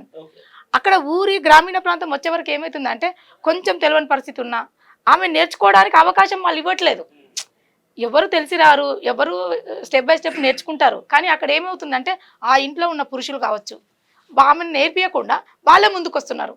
ఈ సమస్యను నిజంగా చెప్పాలంటే అధిగమించాల్సిన అవసరం మహిళలకు ఎంతైనా ఉందండి. సో నేను ఒక విషయం చెప్తాక, అసలు మీరు ఏకీభవిస్తారో లేదో చెప్పాలి మీరందరూ కూడా. అన్న, హిందుత్వ భావజాలం వల్ల మహిళా శక్తి అనేది, మహిళలు తమ శక్తిని బయటికి తేలినటువంటి ఆ భావజాలంలో ఉన్నటువంటి ఇబ్బందులు లేదా మహిళలపై ఉన్నటువంటి ఆంక్షల వల్ల ఒక కారణం అయితే, రెండోది వామపక్ష ఉద్యమాలు బలహీనపడడం కూడా మరొక కారణం అంట. సో వామపక్ష ఉద్యమాలు బలపడడం వల్ల అణగారిన వర్గాల యొక్క మహిళలు ఒక చైతన్యం, వాళ్ళని సమాజాన్ని చదవడం కానీ, వ్యవస్థ నేర్చుకోవడం కానీ ఉంటుండే. సో ఈ రెండు కారణాల వల్ల వాళ్ళకి ఎన్ని రిజర్వేషన్లు ఇచ్చినా కూడా స్వయం శక్తి అనేది రావట్లేదు అని అంట. సో తప్పకుండా ప్రపంచవ్యాప్తంగా కుల వ్యవస్థ లేదు కాబట్టి, మహిళ మీద కేవలం పురుషాధిపత్యమే. ఎగ్జాక్ట్లీ. ఈ దేశంలో బ్రాహ్మణిజం ప్లస్ పురుషాధిక్యం. బ్రాహ్మణీయ పురుషాధిక్యం ఏంటంటే అది భర్తలోనూ ఉంటుంది కదా. అవును. కాబట్టి భర్త ఏం చేస్తారంటే ఆమెను సాధ్యమైనంత వరకు కాపలా, ఆమెను రాకుండా చేయడం, వెనక్కి నెట్టడం జరుగుతుంది. ఇక్కడ ఎడ్యుకేషన్ ద్వారా వచ్చే పోస్టులేమో ఇంకా భర్త చేయలేడు, భర్త వేరే రంగంలో చేస్తాడు కాబట్టి ఆమెకు అవకాశం ఉంటుంది. సరే, అక్కడ భర్త పెత్తనం చేయప్పుడు కానీ పై ఆఫీసర్ పురుషుడు ఉంటాడు కదా, అతని పెత్తనం ఒకటి ఉంటుంది. అవును. అతని పెత్తనం మామూలుగా ఏమి ఉండదు. ఒక పురుష జడ్జి మీద అంత పెత్తనం చేయలేడు, కానీ స్త్రీ జడ్జి మీద కొంచెం చేయగలుగుతాడు. సో ఇక్కడ ఇంకొక విషయాన్ని కూడా మీరు అబ్జర్వ్ చేశారన్న. సో ఆ ఉద్యోగం చేసేటువంటి వాళ్ళకు కొంత ఫైనాన్షియల్ ఫ్రీడమ్ ఉంటుంది. అవును. సో ఆ ఫైనాన్షియల్ వాళ్ళు అంటే నెలవారీ రాగానే వాళ్ళకు జీతం రావడం, అంటే నెలవారీ రావడం, దాని మీద పిల్లలు భర్త వాళ్ళు డిపెండ్ కావడం వల్ల సో ఆమె కొంత ఫ్రీడమ్ ఇవ్వక తప్పని పరిస్థితులు ఉంటానేమో. అది ఉంటుంది కదా జనరల్ గా. సో అదే మరి రాజకీయాలకు వచ్చేసరికి ఏంటంటే రాజకీయాల వాతావరణం ఉండట్లేదు. ఎందుకంటే రాజకీయంగా భర్తకు అవకాశం లేని కాడ భార్యను భర్తే నిలబెడతారు కనుక, నిలబెట్టిన కాబట్టి నువ్వు అంతే నామినల్, నీ పాత్ర నేనే చక్రం తిప్పుతా, నువ్వు కుర్చీలో కూర్చోవాలంతే, అంతే ఊరికే కూర్చోవాలి నువ్వు అంతే. అంటే పోరాడి సాధించే రిజర్వేషన్లను ఆ రకంగా ఉపయోగించుకుంటున్నాయి రాజకీయ పార్టీలు. ఆమెకు స్వేచ్ఛ ఇవ్వాలి, ఆమె స్వయంగా నిర్ణయం తీసుకునే శక్తి ఇవ్వాలి అనేది ఉండదు అనమాట. కాబట్టి ఈ దేశంలో మీరు అన్నట్టు హిందుత్వ వ్యవస్థ లేదా బ్రాహ్మణికల్ వ్యవస్థ అనేది అదనం సమస్య స్త్రీ మీద. పర్టిక్యులర్గా స్త్రీ మీద ఈ అదనపు సమస్య వల్ల కొడుకు తల్లిని రానివ్వడు, భర్త భార్యను రానివ్వడు, తండ్రి బిడ్డను రానివ్వడు. ఇక్కడ ఉద్యమకారుడు కాబట్టి ఇప్పుడు తన భర్త నందుబాయ్ ఉద్యమకారుడు కాబట్టి ఆమె నాతో పాటు ఎదగాలని బయట తీసుకొచ్చారు. వామపక్ష ఉద్యమాలు బయట తీసుకొచ్చినాయి. కొంత వామపక్ష ఉద్యమాలు బలహీనపడడం, ఈ కుల వ్యవస్థను అర్థం చేసుకోలేకపోవడం, బ్రాహ్మణీయ వ్యవస్థను అర్థం చేసుకోలేకపోవడం వల్ల మళ్ళీ మహిళలు వెనక్కి పోతున్నారు. ఇప్పుడు చైనాలో చూద్దాము, చైనాలో కుల వ్యవస్థ లేదు. విప్లవం రాగానే మావో ఏం చేసిందంటే ఫస్ట్ వంటింటి నుంచి మహిళా విముక్తి జరగాలి. ఎందుకంటే ఒకే పని ఒక స్త్రీ ప్రతి ఇంట్లో పొద్దున లేచి ఊడ్చడం, తూడ్చడం, వంట చేయడం, గిన్నెలు తోమడం ఇదంతా జరుగుతుంది కనుక ఒక ఊరంతా 1500 మంది 200 మంది ఉన్నారనుకుందాం, 2000 మంది ఉన్నారనుకుందాం. ఆ 2000 మందికి ఇంటింటికి వంటశాల ఏం అవసరం? అవును. కాబట్టి ఒక సమిష్టి కిచెన్ ఎస్. వంటశాల ఏర్పాటు చేస్తే ఒక 10 మంది వంట చేసిరనుకో ఊరందరికి భోజనం వస్తుంది. కాబట్టి ఊర్లో ఉన్న మహిళలంతా కూడా వంటింటి నుంచి బయటకు వస్తారు. వంటింటి నుంచి బయటకు వస్తే వాళ్ళకి చదువుకోవడానికి అవకాశం ఏర్పడుతుంది. చదువుకుంటే మానసిక వికాసం ఏర్పడుతుంది. పీపుల్తో మీద సాంఘికంగా మూవ్ అయ్యే అవకాశం ఉంటుంది. కాబట్టి మహిళను వంటింటి బానిసత్వం నుంచి బయటికి తీసుకురావాలి. పురుషుడినేమో భూమి నుంచి బయటికి తీసుకురావాలి. అంటే సహకార వ్యవసాయ క్షేత్రాలు ఏర్పడింది. ఇక్కడ అద్దె ఎకరము 10 గుంటలు 20 గుంటలకు ఓ రైతు ఉంటాడు. వాడు పోయి ప్రతి ఎవరికి వాళ్ళు మోటార్లు పెట్టుకోవాలి. అక్కడ సమిష్టి వ్యవసాయ క్షేత్రాలు తక్కువ మంది పనిచేసే అవకాశం ఉంటుంది. తక్కువ మందితో వెళ్ళిపోతుంది అనమాట. ఇక్కడ స్త్రీలకు కూడా తక్కువ మంది వర్క్ చేస్తే ఊరందరికి, ఇప్పుడు చెల్లపల్లి జైలు ఉందనుకో, 1600 మంది 2000 మంది ఖైదీలు ఉంటారు. అవును. వాళ్ళందరికి 10 మందే వంట చేస్తారు అంతే. కానీ ఇప్పుడు ఒక ఊర్లో ఒక 500 ఇండ్లు ఉంటే వేరు కిచెన్లు అయితే 500 ఇండ్లల్లో 500 మంది స్త్రీలు పని చేయాలి. పొద్దున 4 గంటలు లేచి 12 గంటల వరకు ఆమె పని చేయాలి. తర్వాత వ్యవసాయ భూమిలో పని చేయాలి. మళ్ళీ రాత్రి వచ్చి పిల్లలను చూసుకోవాలి. కాబట్టి పురుషుడి కంటే ఎక్కువ పని భారం స్త్రీ మీదనే పడుతున్నది. ఈ పని భారం వల్ల మానసికంగా ఇంకా ఎక్కువ బయట పెంచుకోవడానికి, మన జ్ఞానం పెంచుకోవడానికి అవకాశం ఏర్పడతలేదు. కాబట్టి ఈ హిందూ వ్యవస్థ ఏర్పాటు చేయడం వల్ల ఈ బ్రాహ్మణీయ వ్యవస్థ అనేది స్త్రీని అనేక రకాలుగా బంధించి ఉంచింది. దానివల్ల స్త్రీలు ఎక్కువ ముందుకు రాలేకపోతున్నారు. ఇక్కడున్న కమ్యూనిస్టు పార్టీలు ఏం చేయాల్సి ఉండే, దున్నేవాడికి భూమి, రకరకాల నినాదాలు వచ్చినాయి కదా. వాటితో పాటు స్త్రీ విముక్తి కోసము ఇంటింటికి వంటశాల కాదు, ఊరందరికీ వంటశాల అనేది ప్రభుత్వంతో ఒప్పించాలి. ఇప్పుడు బియ్యం ఎట్లాగ ఇస్తున్నారు కదా, అదే బియ్యం వండి పెట్టి ఒక ఊర్ల మధ్యలో అందరికీ పంపిణీ చేస్తే స్త్రీ వంటింటి నుంచి విముక్తి అవుతుంది, ఎడ్యుకేట్ అవుతుంది, తెగింపు వస్తుంది, రాజకీయ రంగంలో ముందుకు వస్తుంది, అన్ని రంగాల్లో ముందుకు పోతుంది. సో మనువాద గ్రంథాన్ని ఈ భారతదేశ వ్యాప్తంగా విస్తరించడంలో ఆర్ఎస్ఎస్ కావచ్చు లేదా ఇతర హిందుత్వ సంఘాలన్నీ కూడా సక్సెస్ఫుల్గా బీజేపీని ముందర పెట్టి వాళ్ళకి గడిచినటువంటి 20-30 సంవత్సరాల్లో ఒక బలమైన పునాదులను నిర్మించుకున్నారు. సమాజ చైతన్యం కోసం పాటుపడినటువంటి కమ్యూనిస్ట్ పార్టీలు సో ప్రజలను ఒకటిగా చేస్తూ చైతన్యం నింపాల్సింది పోయి సో విచ్చలవిడి ఎక్కువైపోయి స్వేచ్ఛాయుత వాతావరణం కోసం చీలికలు పేలికలుగా పోయి ఆ పార్టీలు బలహీనపడడం వల్ల, కమ్యూనిస్ట్ సిద్ధాంతం బలహీనపడడం వల్ల, ప్రజల యొక్క మనస్తత్వాన్ని బలహీనపరచడం వల్ల, వాళ్ళు అర్థం చేసుకోకపోవడం వల్ల సో తెలంగాణ లాంటి ప్రాంతాలలో సో మళ్ళీ మనకు ఇంత ఉద్యమాలు, ఇంత నేపథ్యం, మనం ఇంత చరిత్రను మాట్లాడుకుంటున్నాం కూడా కాస్త మళ్ళీ అగ్రవర్ణాల చేతిలోనే బందీ తెలంగాణ తల్లిని తెలంగాణ ప్రాంతాన్ని పెట్టాల్సి వస్తుంది. సో ఎట్లా మరి ప్రజలకు ఈ విముక్తి జరగాలంటే ఎట్లా, ఏ రకమైన చైతన్యం నింపాల్సిన అవసరం ఉన్నది, ఏ రకమైనటువంటి ఉద్యమ కార్యాచరణ తీసుకోవాల్సిన అవసరం ఉన్నది. సో ఎట్లా మనం వీళ్ళు గ్రౌండ్లోకి వెళ్ళి మన గ్రామీణ ప్రాంత జనాభాను చైతన్యం చేయకుండా ఏ సాధ్యం కాదు. సో ఎట్లా చేస్తే సాధ్యమవుతుందని అనుకుంటున్నారు? తెలంగాణ వచ్చే వరకేమో బయటి రాష్ట్రాలు ఇక్కడున్న అందరినీ అణచివేసిండ్రు కనుక తెలంగాణ రాష్ట్ర సాధన ఉద్యమంలో అగ్రకులాలకు అధికారం వచ్చేసి ఇప్పుడు తెలంగాణ వచ్చింది.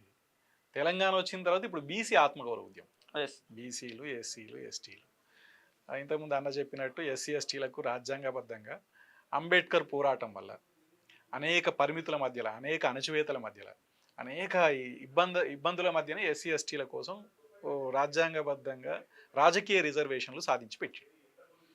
ముస్లింలేమో వాళ్ళు చైతన్యమై వాళ్ళ మనుషులు వాళ్ళు గెలిపించుకోగలుగుతారు. ఓల్డ్ సిటీలో పోయి వేరే హిందూ గెలవాలంటే కష్టమైంది. అవును, ఎగ్జాక్ట్లీ. వాళ్ళకున్న చైతన్యం ద్వారా రాజకీయ రిజర్వేషన్లు ఏం లేవు వాళ్ళకు, కానీ రాజకీయ రిజర్వేషన్ లేకున్నా వాళ్ళు ఒక్క దగ్గర కాన్సన్ట్రేట్ అయి ఉన్నారు కనుక వాళ్ళ రాజకీయ ప్రాతినిధ్యాన్ని చట్టసభలకు పంపగలుగుతున్నారు.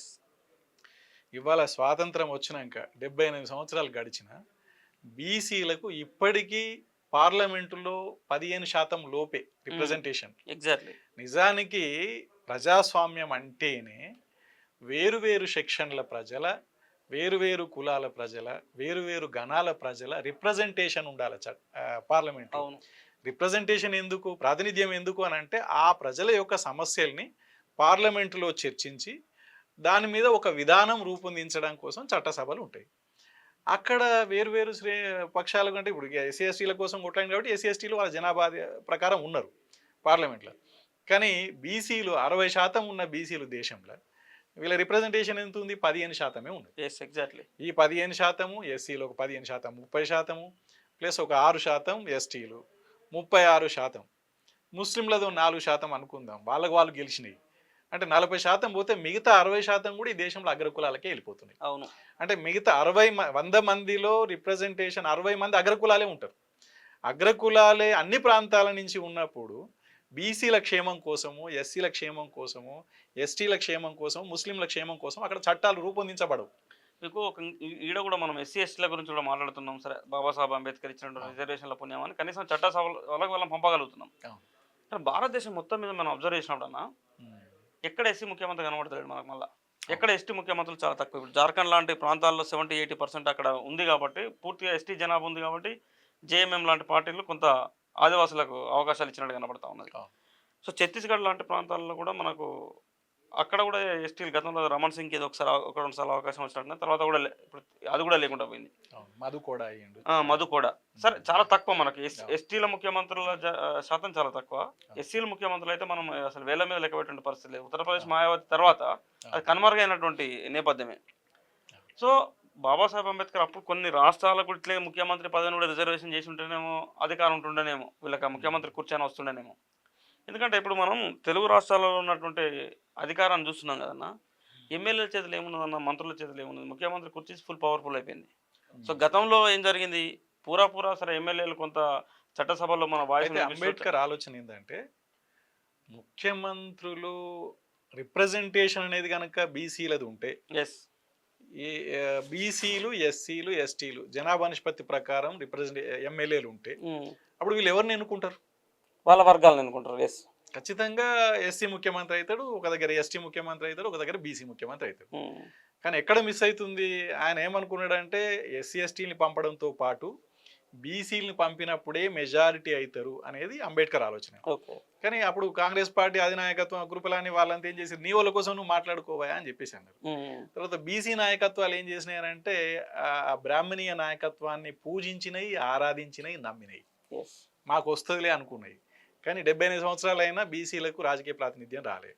దీనివల్ల కాన్షీరామ్ ఏమంటాడంటే ఎస్సీ ఎస్టీలు నాయకులు చెంచాలు అయిపోయినారు అంట. చెంచాలు కావడానికి కారణం ఏంది అని అంటే బీసీలు చట్టసభల్లో ప్రాతినిధ్యం లేకపోవడమే. వీళ్ళు 30% అంటే 15% + 6 21%. 21% ఉండడం వల్ల ఇక మనం ఎట్లాగూ చట్టసభల్లో మనం మాట్లాడింది నడవదు, పార్టీలు ఇచ్చే టికెట్ల మీద గెలుస్తున్నాం, వాళ్ళ మాట వినాల్సిందే. అదే పార్టీలు ఇచ్చే టికెట్ల మీదనే బీసీలు కనుక ఒక 50% 60% చట్టసభల్లో ఉంటే అప్పుడు అగ్రకులాలు మైనార్టీ అయిపోతారు, 15% లేదా 10%కు తగ్గిపోతారు. ఆ 10% ఉన్నోళ్ళు వీళ్ళను డామినేట్ చేయలేరు. అవును, డామినేట్ చేయలేని పరిస్థితుల్లో ముఖ్యమంత్రులు ఎవరు ఉండాలనేది డిసైడ్ అవుతుంది. ఇది జరగకుండా ఒకవేళ ముఖ్యమంత్రులు అయినా, ఎస్సీ ఎస్టీలు లేదా బీసీలు ముఖ్యమంత్రులు అయినా, జనాభా నిష్పత్తి ప్రకారం వాటా ప్రకారం మన ప్రాతినిధ్యం లేనప్పుడు ముఖ్యమంత్రులైనా ప్రధానమంత్రి అయినా చేయగలిగింది ఏమి. ఇప్పుడు ప్రధానమంత్రి బీసీ ఉన్నాడు, దేశానికి బీసీ ఉన్నాడు కదా అని సంబరంగా చెప్పుకుంటాం. కానీ బీసీ ఉండి కూడా ఏం చేస్తున్నాడు, ఈ దేశాన్ని దోచి ఆదానికి పెడుతున్నాడు అంతే. కాబట్టి మనకు ప్రాతినిధ్యం అనేది సరిగా లేని చోట ముఖ్యమంత్రులు అయినా నిజానికి పవర్ఫుల్ పోస్ట్ అది. కానీ మన చట్టసభల్లో మన వాటా ఎమ్మెల్యేలు, ఎంపీలు మనలు లేకుండా మనలో ఒక బీసీ పోయి ముఖ్యమంత్రి అయినా చేయగలిగింది పెద్దగా ఏమి ఉండదు. ఈ సందర్భంగా ఒక మాట చెప్పాలన్నా, నిజంగా తెలంగాణ సరే ఆయన ఎందుకు తీసుకొచ్చిండో ఈడబ్ల్యూఎస్ రిజర్వేషన్ ఏంటో తెలియదు. కానీ ఒక బీసీ ప్రధానమంత్రిగా ఉంటూ ఆయన తన ఓటు బ్యాంక్ కోసం, ఎన్నికల్లో గెలవడం కోసం, వ్యూహం కోసం తీసుకొచ్చిందో తెలియదు. 10% ఈడబ్ల్యూఎస్ రిజర్వేషన్ ఈ దేశంలో అని అన్నాడు. సో తెలంగాణ లాంటి ప్రాంతంలో నీకు 6.6%, 6% లోపే అగ్రవర్ణ జనాభా ఉన్నది. వాళ్ళ 10% రిజర్వేషన్ వచ్చింది. తద్వారా ఎవరికి నష్టం చేసింది ఆయన? బీసీలకి. బీసీ ప్రధానమంత్రి తీసుకొచ్చిన చట్టం ద్వారా బీసీలకు నష్టం జరుగుతా ఉన్నది. ప్రధానమంత్రి అయినాకనే కాదు, తెలియక కాదు. తను 1990 మండల్ కమిషన్ రిజర్వేషన్లు వచ్చినప్పుడు మండల్కి ఆపోజిట్ గా మందిర్ ఉద్యమం తెచ్చారు. అవును, మందిర్ ఉద్యమం తెచ్చినప్పుడు తను ఏం చేయాలి, ఆయన బీసీ అయినా ఆయన ఇటువైపు ఉండాలి మోడీ. కానీ ఏం చేసిండు, తను మందిర్ ఉద్యమం కోసం రథయాత్ర జరిగితే రథయాత్రకు ప్రధాన సారథి తను. వాళ్ళంతా మనవాద సిద్ధాంతంతో వచ్చినటువంటి వాళ్ళ సిద్ధాంతం బలపడడం కోసం ప్రయత్నం చేశారు తప్ప. కాబట్టి బీసీ ఉద్యమాలను అణచివేస్తూ ఆ ఉద్యమాలను బలపరచుకునేటువంటి ప్రక్రియలో భాగంగా వాళ్ళు వెళ్ళిపోయారు. సో వాళ్ళు ఎంతసేపు కూడా మనం బీసీ ఉన్నప్పటికీ అట్లనే చూడాల్సి ఉంటుంది. సో భారతీయ జనతా పార్టీకి సంబంధించిన నాయకత్వంలో బీసీ ఎవరు ఎదిగినా కూడా అంతిమంగా ఆర్ఎస్ఎస్ నిర్ణయించినటువంటి వ్యవస్థనే నడుస్తున్న విషయం ప్రపంచం మొత్తం తెలుసు. సో ఆర్ఎస్ఎస్ ఎప్పుడు బీసీ వ్యతిరేకి, అనగారిన వర్గాల వ్యతిరేకి. సో లాజిక్ ఏంటంటే మనం అర్థం చేసుకోవాల్సింది, తెలంగాణ సమాజం కూడా అర్థం చేసుకోవాల్సింది, బీజేపీ లాంటి పార్టీలో బీసీ నాయకత్వాన్ని నడిపించేది మళ్ళీ ఆర్ఎస్ఎస్. RSS. ఆర్ఎస్ఎస్ అనేది గైడ్ చేస్తే తప్ప సాధ్యం కానటువంటి వాతావరణం ఉంటుంది. సో దీనికి మన గ్రామీణ ప్రాంతంలో, సో తెలంగాణ రాష్ట్రంలో ఉండే గ్రామీణ ప్రాంతంలో విభజించి పాలించాలనేటువంటి ఒక విధానం నడుస్తూ ఉన్నది. అవును. సో మాదిగ వర్సెస్ మాల, అవును. గౌడ్ వర్సెస్ యాదవ్, మున్నూరు కాపు వర్సెస్ ముదిరాజు, ఇట్లా కులాల మధ్యలో జరుగుతున్నటువంటి పంచాయతీలు, సో కులాల మధ్యలో ఉన్నటువంటి ప్రజలను విభజించేటువంటి వ్యవస్థలను, అవును. సో ఇది పోతూ ప్రజలను లేదా ఆ కింది స్థాయిలో ఉన్నటువంటి ఆ బీసీ కులాలను ఐక్యం చేయాలంటే ఏం చేయాల్సిన అవసరం ఉన్నది?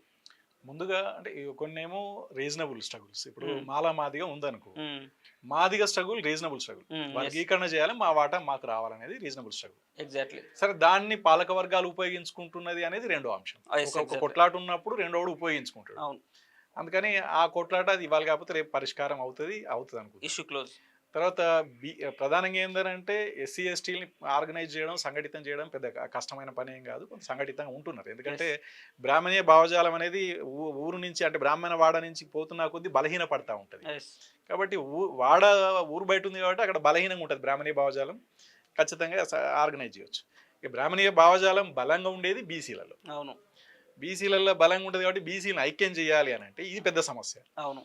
నిజానికి ఏంటంటే ఈ దేశానికి స్వాతంత్రం రాకముందు కుల జనగణన జరిగింది. అవును. జనాభా లెక్కలు ఉన్నాయి. ఉమ్, దేశానికి స్వాతంత్రం వచ్చిన తర్వాత అది పోయింది. ఓకే. అంటే అంతకుముందు ఉన్న కొద్దిపాటి స్వాతంత్రం కూడా బీసీలకు తర్వాత పోయింది. ఉమ్, ఆజాదీ ఉద్యమం అంటే కమ్యూనిస్ట్ పార్టీలు చెప్తాయి అధికారం మార్పిడే జరిగింది, ప్రజలకు స్వాతంత్రం రాలేదు అని. ఉమ్, భగత్ సింగ్ కూడా అన్నాడు ఉమ్, వీళ్ళ నాయకత్వంలో స్వాతంత్రం వస్తే మాత్రం ప్రజలకు రానట్టే. ఉమ్, ఆర్థికంగా, రాజకీయంగా, సాంస్కృతికంగా వీళ్ళకి స్వాతంత్రం రావాలి. ఉమ్, ఊరికేదో అధికారం మార్పిడి వస్తే కాదు.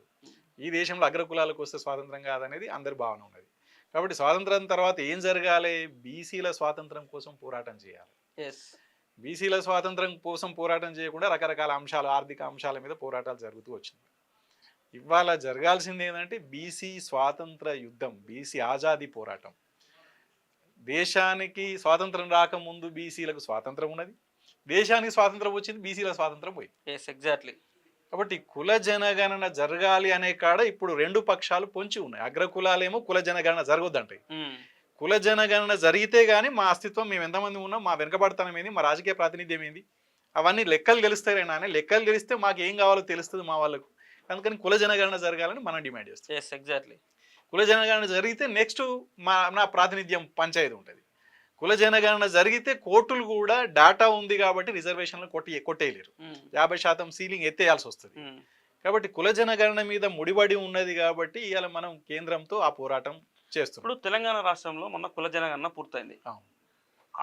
అంతకుముందు కేసీఆర్ కూడా సమగ్ర కుటుంబ సర్వే అనేది ఉమ్. ఒక రోజులోనే పూర్తి చేసిండు. అవును. సరే, ఈ ప్రభుత్వంలో కుల జనగణన నేపథ్యం పెట్టేసి ఆల్మోస్ట్ ఆల్ 99% తెలంగాణ రాష్ట్రంలో ఉన్న ప్రతి తలం లెక్క పెడతా అని చెప్పారు. లెక్క పెడతా అన్నాడు, ఇంకా రాలేదు, అది రిపోర్ట్ రాలేదు, బయటికి రాలేదు రిజల్ట్. నమ్మకం ఉందన్న మీకు నిజంగా ఆ కుల జనాభా యొక్క లెక్కలు బయట పెడతారు వీళ్ళు అనేటువంటి నమ్మకం మీకుందా? నిజానికి పాలక పార్టీలకు ఎప్పుడు కూడా ఏది కూడా మనం పోరాటం జరగకుండా ఏది చేయదు, ఏ ఒక్క స్టెప్ కూడా. ఉమ్, ఇప్పుడు కుల జనగణన జరగాలి అనే దానికోసమే వాళ్ళు ఇచ్చిన హామీనే కామడికేషన్, దానికోసమే ఆమరణ దీక్ష కూసుంటే గానీ ముందుకు రాలేదు అది. ఎగ్జాక్ట్లీ. నేనేమంటున్నా అంటే ఇవాళ కూడా మనం కుల జనగణన విషయం బయట పెట్టకపోతే మళ్ళీ పోరాటం స్టార్ట్ చేయాల్సింది. అంతే.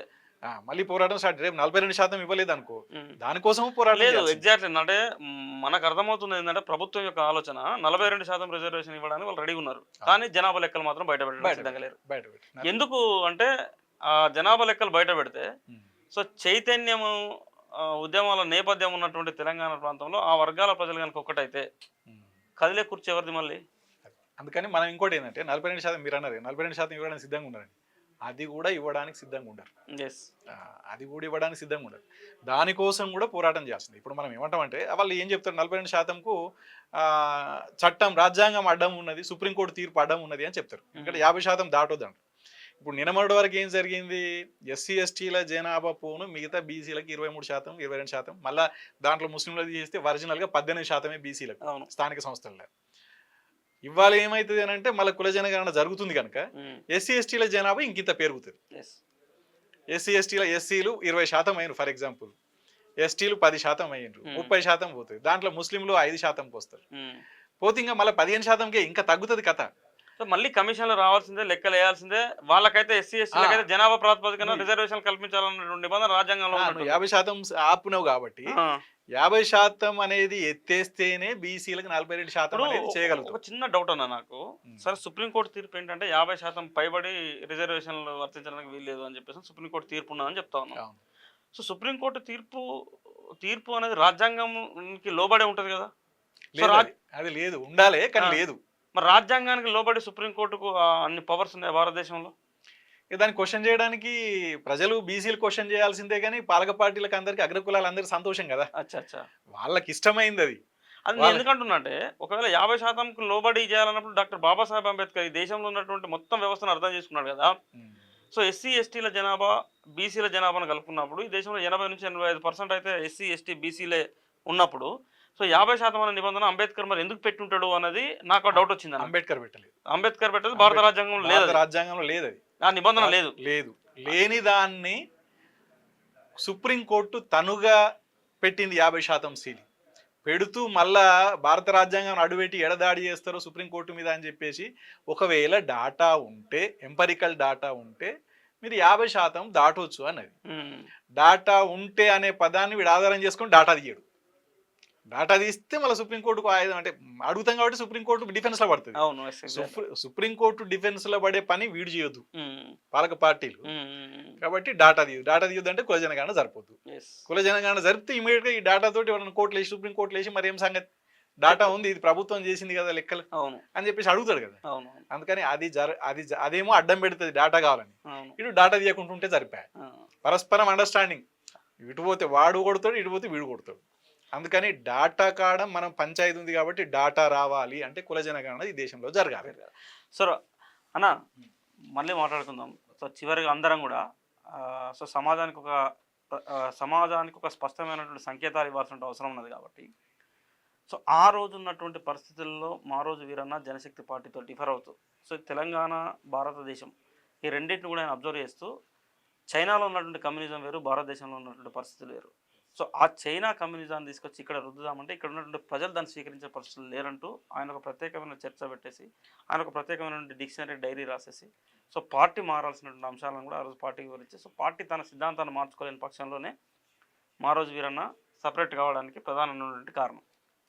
సో మా రోజు వీరన్న ఆ రోజు ప్రజల్లో చైతన్యం నింపే క్రమంలోనే అణగారిన వర్గాలందరికీ కూడా ఒక ఆత్మగౌరవ సమస్యగా వీళ్ళు చెప్పుకుంటా ఉన్నారు. కాబట్టి చాకలి రేవు కావచ్చు, మేము అన్న ఇప్పటిదాకా చెప్పినట్టు గొల్ల కుర్మ డోల్ దెబ్బ కావచ్చు, డోల్ దెబ్బ, తుడుని దెబ్బ, మాజా దండోర, సో ఇవన్నిటిని కూడా మా రోజు వీరన్న ఆ రోజు 30 సంవత్సరాల క్రితమే రేపు తెలంగాణ యొక్క పరిస్థితులు అంచనా వేసేసి ఈ కుల సంఘాల యొక్క నిర్మాణాన్ని ఆయన మేమెంత మందిమో మాకంత మాట అనే పద్ధతిని ఆయన ఆ రోజు డిసైడ్ అయ్యాడు. సో అదే సిచ్యువేషన్ ఇప్పుడు ఈ రోజు కూడా తెలంగాణ ప్రజల్లో 30 సంవత్సరాల తర్వాత కూడా మళ్ళీ చర్చకు రావడాన్ని ఎట్లా చూస్తాం. సో ఆ రోజు విఫలమైనటువంటి నేపథ్యాన్ని ఈ రోజు నిలబెట్టాలంటే మా రోజు వీరన్న సిద్ధాంతాన్ని నమ్మినటువంటి వ్యక్తులుగా మీరు కావచ్చు, లేదా మా రోజు వీరన్న సిద్ధాంతాన్ని మనం ప్రజల్లోకి తీసుకెళ్లాల్సిన ఆవశ్యకత కావచ్చు. సో ఏ రకంగా ముందుకెళ్లాల్సిన అవసరం ఉంటుంది. ఈ భారతదేశంలో కులం ఉన్నది, మతం ఉన్నది, ప్రాంతీయ ఘర్షణలు కూడా వచ్చి ప్రాంతీయతతోటి 69 నుంచి ఇప్పటి వరకు స్ట్రగుల్ జరగడం వల్ల ఆర్టికల్ 3 ప్రకారం ఇవాళ అంబేద్కర్ రాజ్యాంగంలో పొందపరచడం వల్లనే ఇవాళ రాష్ట్రం వచ్చింది. దానికి త్యాగాలు చేసేది కూడా బీసీలు, ఎస్సీలు, ఎస్టీలు, మైనార్టీలు. అంటే మైనార్టీలు అలా ఎక్కువ శాతం రాలే, కానీ బీసీలు, ఎస్సీలు, ఎస్టీలు మాత్రం త్యాగాలు చేసిర్రు. అగ్రకుల పేదలు కూడా అట్లా బలయ్యారు. ఉన్నంత వర్గాలే దాన్ని ఇవాళ పరిపాలన అంటే అనుభవిస్తారు. త్యాగం అనేది నాకు అందరు మాట్లాడుతూ ఉన్నారు, అందరు త్యాగాలు చేసినా అంటా ఉన్నారు. త్యాగాలు అనే విషయం కూడా, త్యాగం అంటే ఏంటిదో కూడా ఇలా తెలియనటువంటి పరిస్థితుల్లో విద్యాబోధన జరుగుతూ ఉన్నది. మీకు ఎందుకు చెప్తున్నా ఈ మాట అంటే, సో పుస్తకాలలో త్యాగం అనే పదానికి అర్థం తెలియదు. త్యాగం అంటే ఏంటని అడుగురు క్లాసులలో పోయి, త్యాగం అంటే ఏంటని అడుగుతారు. పిల్లలు ఇట్లా చూస్తూ ఉంటారు, 10th క్లాస్ పిల్లలు కానీ, 9th క్లాస్ పిల్లలు కానీ, 8th క్లాస్ పిల్లలు కానీ. సో త్యాగం అంటే వాళ్ళకు మనము ఒక సపరేట్ దానికి ఆ పదానికి అర్థాలు కూడా మనం డిఫరెంట్ చేయాల్సిన అవసరం ఉన్నది. దెబ్బలు తిన్నది మనం, ఆస్తులు కోల్పోయింది మనం, ఈ వ్యవస్థలో అణచివేయబడ్డలు అణగారిన వర్గాలు, అదేవిధంగా వ్యక్తిగతంగా అన్నీ కోల్పోయి, వ్యక్తిగత జీవితాలన్నింటినీ కోల్పోయి, సో ఆ సర్వం త్యాగం చేసి, ఇక మళ్ళీ త్యాగమైన పదం వస్తుంది, సర్వం కోల్పోయి ప్రత్యేక రాష్ట్రాన్ని సాధించి పెడితే అన్నీ ఉన్నటువంటి ఆ దొర వచ్చేసి మళ్ళీ ఆ దొర పోయి ఈ దొర వచ్చిళ్ళు. కుర్చీ అదే రావులు వైరు రెడ్డిలు అధికారంలోకి వచ్చారు. కమ్మదొర మొదటి నుంచి ఆంధ్రప్రదేశ్ తెలంగాణ కలిసి ఉన్న నాడు కూడా రెడ్డిలే పరిపాలన చేసారు. ఒకసారి అంజయ్య అనేట ఆయన ఎస్సీ ముఖ్యమంత్రి ఉండే, ఒకటే నెలలో తనను పక్కకు పెట్టి మళ్ళీ బీసీ ఒకసారి వచ్చాడు. తర్వాత మిగతా మొత్తం టైం కూడా మళ్ళీ ఓసీలే ఇవాళ అధికారాన్ని. ఆ ఓసీలలో ఉన్నట్లాంటి నాలాంటి పేద, నేను మోహన్ రెడ్డిని, నాలాంటి మళ్ళీ వాళ్ళ దగ్గరికి తీయరు, ఆ అధికారంలోకి పోనీయరు. ఎందుకంటే వాడిని ఎక్కడ ఉంచానో అక్కడనే ఉంచుతారు. అట్లాంటి పరిస్థితులు అంటే అగ్రకులలో ఉన్న పేదలను కూడా అధికారంలోకి రానియరు. వాళ్ళను కూడా జెండాలు మోగించకానో లేదా మిగతా జనాలను పోగు చేసే కానో వీళ్ళు అంటే నేను మస్కూరు అని పదాన్ని చిన్న చేయడం లేదు, మస్కూర్ అయిన ఊర్లో ఎట్లయితే అందరినీ కూడగడతాడో ఆ పరిస్థితులలో మా అగ్రకుల పేదలను కూడా ఉపయోగించుకుంటారు ఉన్నత వర్గాలు. దీన్నే ఒక మాటలో చెప్పాలంటే ఆర్యులు, క్షత్రియులు, వైశ్యులు, శూద్రులు, పంచములు. అంటే ఆర్యులు అనేటోళ్ళం తలభాగం నుండి వచ్చిన వాళ్ళని, క్షత్రియులు అనేటోళ్ళం భుజస్కంధాల నుండి వచ్చిన వాళ్ళని, వైశ్యులు అనేటోళ్ళం నడుము భాగాల నుండి వచ్చిన వాళ్ళని, శూద్రులు అనేటోళ్ళం తొడభాగాల నుండి వచ్చిన వాళ్ళని, పంచం లాంటి వాళ్ళం పాదాల నుండి వచ్చిన వాళ్ళని బ్రాహ్మణిజం మన శరీరాన్నే విభజించి పరిపాలన చేస్తుంది. ఈ మన అరికాలను మనం ముద్దు పెట్టుకోవాలంటే అని అంటాం. మీ ఎడమ చేయిని ఏ పని చేయొద్దు అంటే ముఖ్యమైన పనులు, పూజారి ఎలాంటి తిండి ఇవన్నీ ఏం చేయొద్దని చెప్తుంది బ్రాహ్మణిజం. అంటే ఈ చేయి లేనాడు ఈ చేయి విలువ తెలుతాయి, బిడ్డ నా సంగతి ఇప్పుడు తెలిసిందా అని అంటది. అందుకే మనల్ని మొత్తం మన దేహాన్నే మన బాడీనే వేరు చేసి నడుపుతున్నదే బ్రాహ్మణిజం. ఈ బ్రాహ్మణీయ భావజాలం ఏదైతుందో ఈ కులాలను, మతాలను, ప్రాంతాలను, ఏ ఉద్దేశాలు ఉంటాయో మానవుల మధ్యన ఆ ఉద్దేశాలను అంటే అంటే దాన్ని చల్లార్పడం కాదు, దాన్ని మొత్తం ఇంకా రాజేస్తున్న అట్లాంటి పరిస్థితి. కాబట్టి ఈ రాజ్యాన్ని వెళ్తున్నది, ఈ దేశాన్ని వెళ్తున్నది బ్రాహ్మణీయ భావజాలమే నడిపిస్తుంది. ఇవాళ రెడ్డి అనుకుంటాడు, రేవంత్ రెడ్డి ఉదాహరణకి నేను ముఖ్యమంత్రిని అని అనుకుందాం. రేవంత్ రెడ్డి అనేటోడు కూడా ఈరోజు బ్రాహ్మణీయ భావజాలంలో బందీ అయి ఉన్నాడని నేను చెప్పాల్సుకున్నా. ఆర్థికంగా 1000 కోట్లు చూడొచ్చు, కానీ నరేంద్ర మోదీ 1000 కోట్లు చూడొచ్చు, ప్రధానమంత్రి కావచ్చు. అదే ఇలా దేశానికి రాష్ట్రపతి ముర్మురు ఉన్నది. మరి ఆమె ఇవాళ ఎందుకు కొన్ని విషయాలలో, ముఖ్యమైన విషయాలలో పూజ, ఆమె శంకుస్థాపనలకు ఆమె ఎందుకు పనికి రాకుండా అయింది? పార్లమెంటు ఓపెనింగ్ నాడు కావచ్చు, అంతకంటే ముందు గోవిందనాథ్ కావచ్చు, భూమి పూజకు కావచ్చు, ఆయన పనికి రాలి. అంటే కులాణిచివేత ఉన్నది. ఈ కులాణిచివేత లేని మానవ సమాజం నిర్మాణం అయినప్పుడు మాత్రమే పేదరికం పోతుంది, కులాలు పోతాయి. భారతదేశంలో ఇవాళ ఇట్లాంటి నిచ్చెనమెట్ల కుల వ్యవస్థ ఉంది కాబట్టి దీనికి అనుకూలమైనటువంటి ఒక మార్పు తీసుకురావాల్సిన అవసరము మేధావుల పైన ఉంది, బుద్ధిజీవుల పైన ఉంది, కళాకారుల పైన ఉంది, ఇవాళ అనేక మంది ఉద్యమకారుల పైన ఉంది. కానీ ఈరోజు పుండో కాడ ఉంటే మందో కాడ అట్లా పెడుతున్నట్లాంటి పరిస్థితి, అది నక్సలైట్ ఉద్యమం కావచ్చు, అంతకంటే సిపిఎం కావచ్చు, ఎర్ర జెండా పేరు మీద పనిచేసినట్లాంటి ఇవాళ ప్రతి ఒక్కరు కూడా మాట్లాడుతురు, కానీ దాన్ని ఆచరణలో ఇంప్లిమెంట్ చేస్తలేరు. కాబట్టి ఇంప్లిమెంట్ చేసే అట్లాంటి పరిస్థితి ఖచ్చితంగా రావాల్సిన అవసరం ఉంది. అప్పుడు మాత్రమే ఈ దేశంలో నిజమైన మార్పు జరుగుతుంది. ఇంతకుముందు మన మిత్రుడు అన్నట్టుగా లింగ వివక్షత ఉన్నది. అంబేద్కర్ నెత్తురుబొట్టు నిలబడకుండా రాజ్యాంగాన్ని ఇవాళ పోవాలి అంటే ఓటు ద్వారానే అని చెప్పి 18 సంవత్సరాల నుండి మొదలు పెట్టుకుంటే సత్య ముసలైన వారికి కూడా ఇవాళ భారత రాజ్యాంగంలో ఓటు హక్కును కల్పించిండు. ఆ ఓటును ఇవాళ ఏం చేస్తున్నారు? రాజకీయ నాయకులు మొత్తం మందు చుట్టూ, డబ్బుల చుట్టూ మొత్తం దాన్ని లోబర్చుకొని వాళ్ళని ఇవాళ మొత్తం పావులుగా వాడుకుంటున్న అట్లాంటి పరిస్థితి. ఇవాళ మిత్రుడు చెప్పినట్టుగా ఎస్సీలను కానీ, ఎస్టీలను కానీ, మైనార్టీలను కానీ వాళ్ళ సీట్లను ఎవడు ఏం చేయలేడు. కానీ ఒకటి, వాళ్ళను ఒక్కొక్కడు ఒక్కొన్ని ఉపయోగించుకుంటాడు. బీజేపీ ఒక లీడర్ను అక్కడ పెడుతుంది, ఎస్సీని. కాంగ్రెస్ ఒక లీడర్ను పెడుతుంది, టీఆర్ఎస్ ఇంకొక లీడర్ను పెడుతుంది. ఈ ముగ్గురు కూడా దళితులే. ఎవడు గెలిచేస్తాడో వాడు నావాడు అంటాడు. లాస్ట్కి అయితే వాడు ఒక చెంచలాగానే వాళ్లకు పనిచేయాల్సిందే తప్ప అక్కడ ఆత్మగౌరవంగా బతికి పనిచేస్తాను, నేను సమాజానికి ఏదో మంచి సందేశాన్ని ఇస్తా అనే పరిస్థితి వాళ్ళకు కూడా లేదు. అంటే ఒక రకంగా అణచివేత జరుగుతుంది.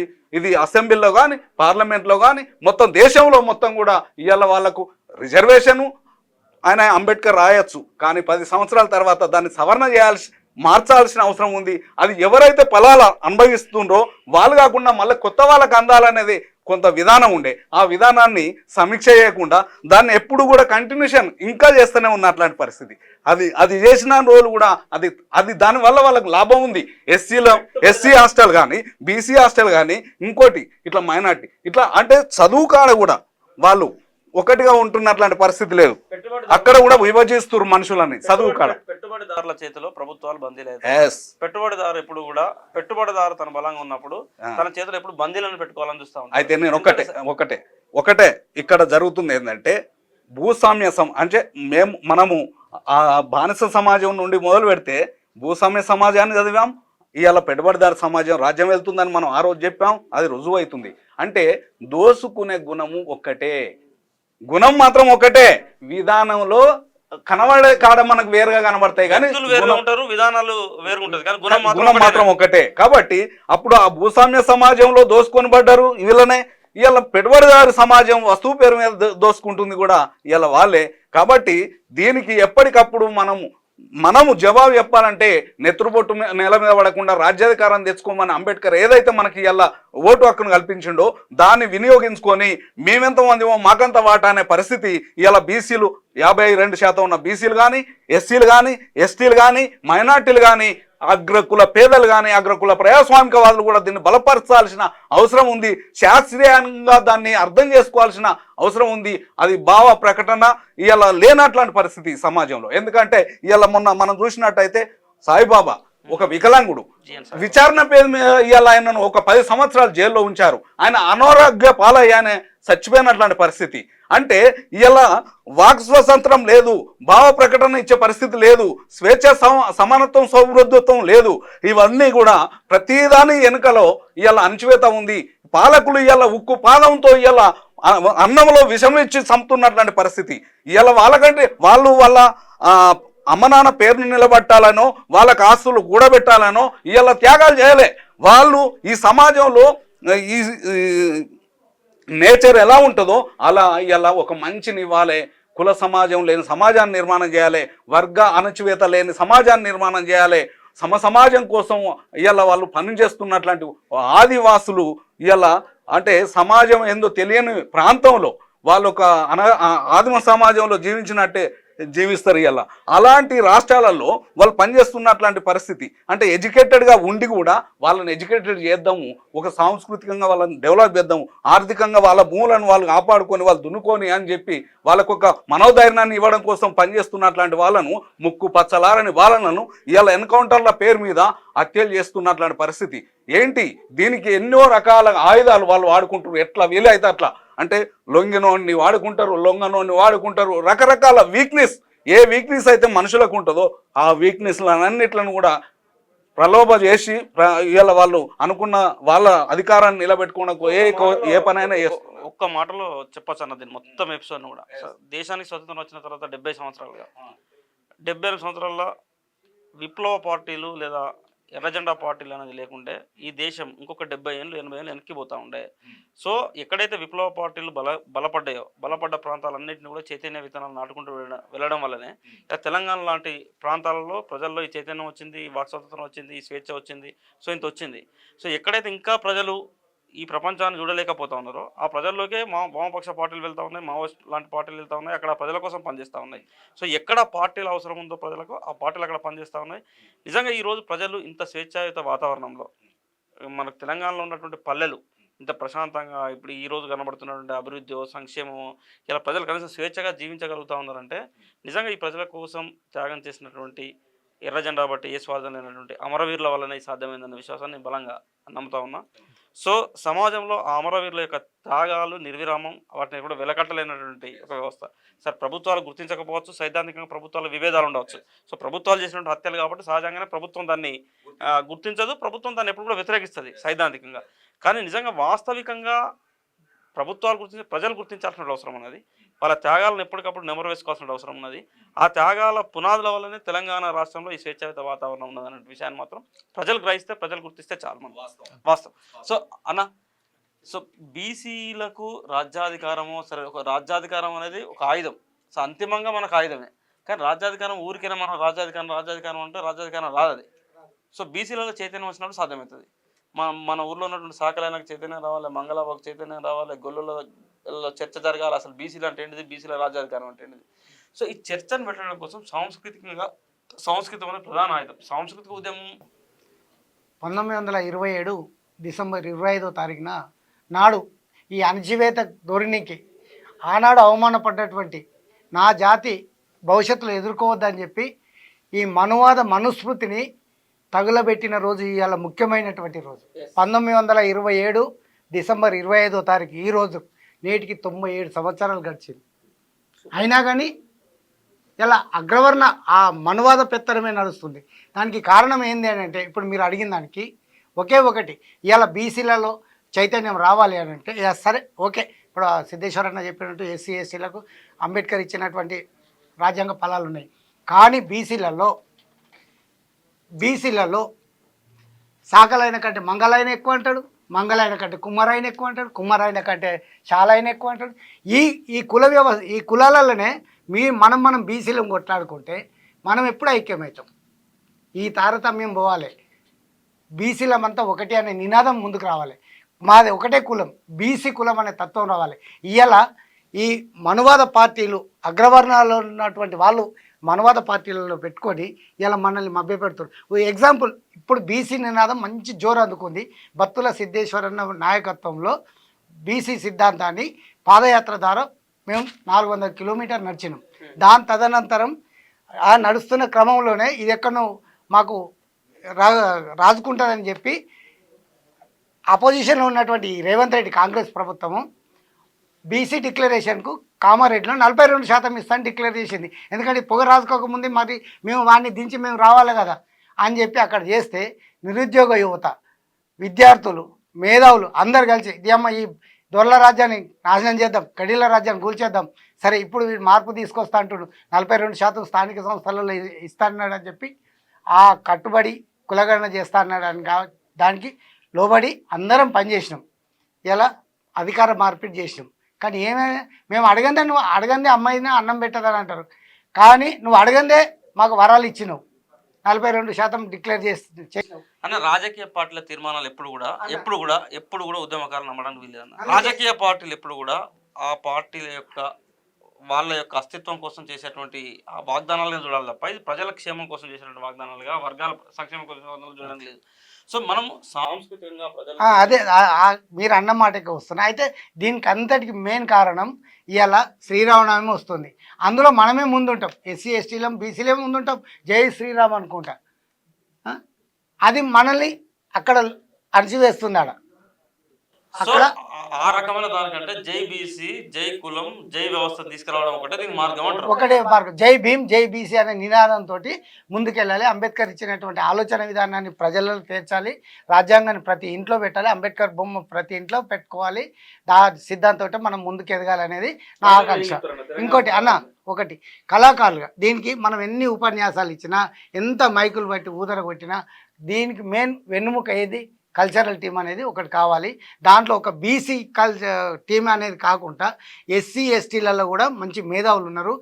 ఇంతకుముందు మన పార్టీ పెట్టినప్పుడు చాలామంది ఇప్పుడు ఉన్న కవులలో కూడా రచయితలలో కూడా అంతా ఎస్సీలో ఉన్నారు. కాబట్టి వాళ్ళని కూడా కలుపుకొని ఎస్సీ ఎస్టీ బీసీల అంతా ఐక్యమైన రోజే మనము నిజమైన అంబేద్కర్కు నివాళి ఇచ్చినట్టు, ఆయనకు బహుమతి ఇచ్చినట్టు అని చెప్పి నేను అనుకున్నా. కల్చరల్ టీం కావాలని. Thank you. ఫైనల్గా ఏం చెప్తారన్న ఒక్క నిమిషంలో తెలంగాణ సమాజం మొత్తానికి, బీసీ సమాజం మొత్తానికి? సో ప్రస్తుతం తెలంగాణ రాష్ట్రంలో ఉద్యమాన్ని బలోపేతం చేసుకోవాల్సిన ఆవశ్యకతకు సంబంధించి ఏం చెప్పదలుస్తున్నారు? ఇవాళ దేశంలో ఎక్కడ లేని విధంగా తెలంగాణలో ఒక బీసీ పేరిట ఉద్యమం జరుగుతున్నది. ఈ ఉద్యమం దేశాన్ని డిమాండ్ చేస్తుంది కులగణన చేయాలని చెప్పేసి.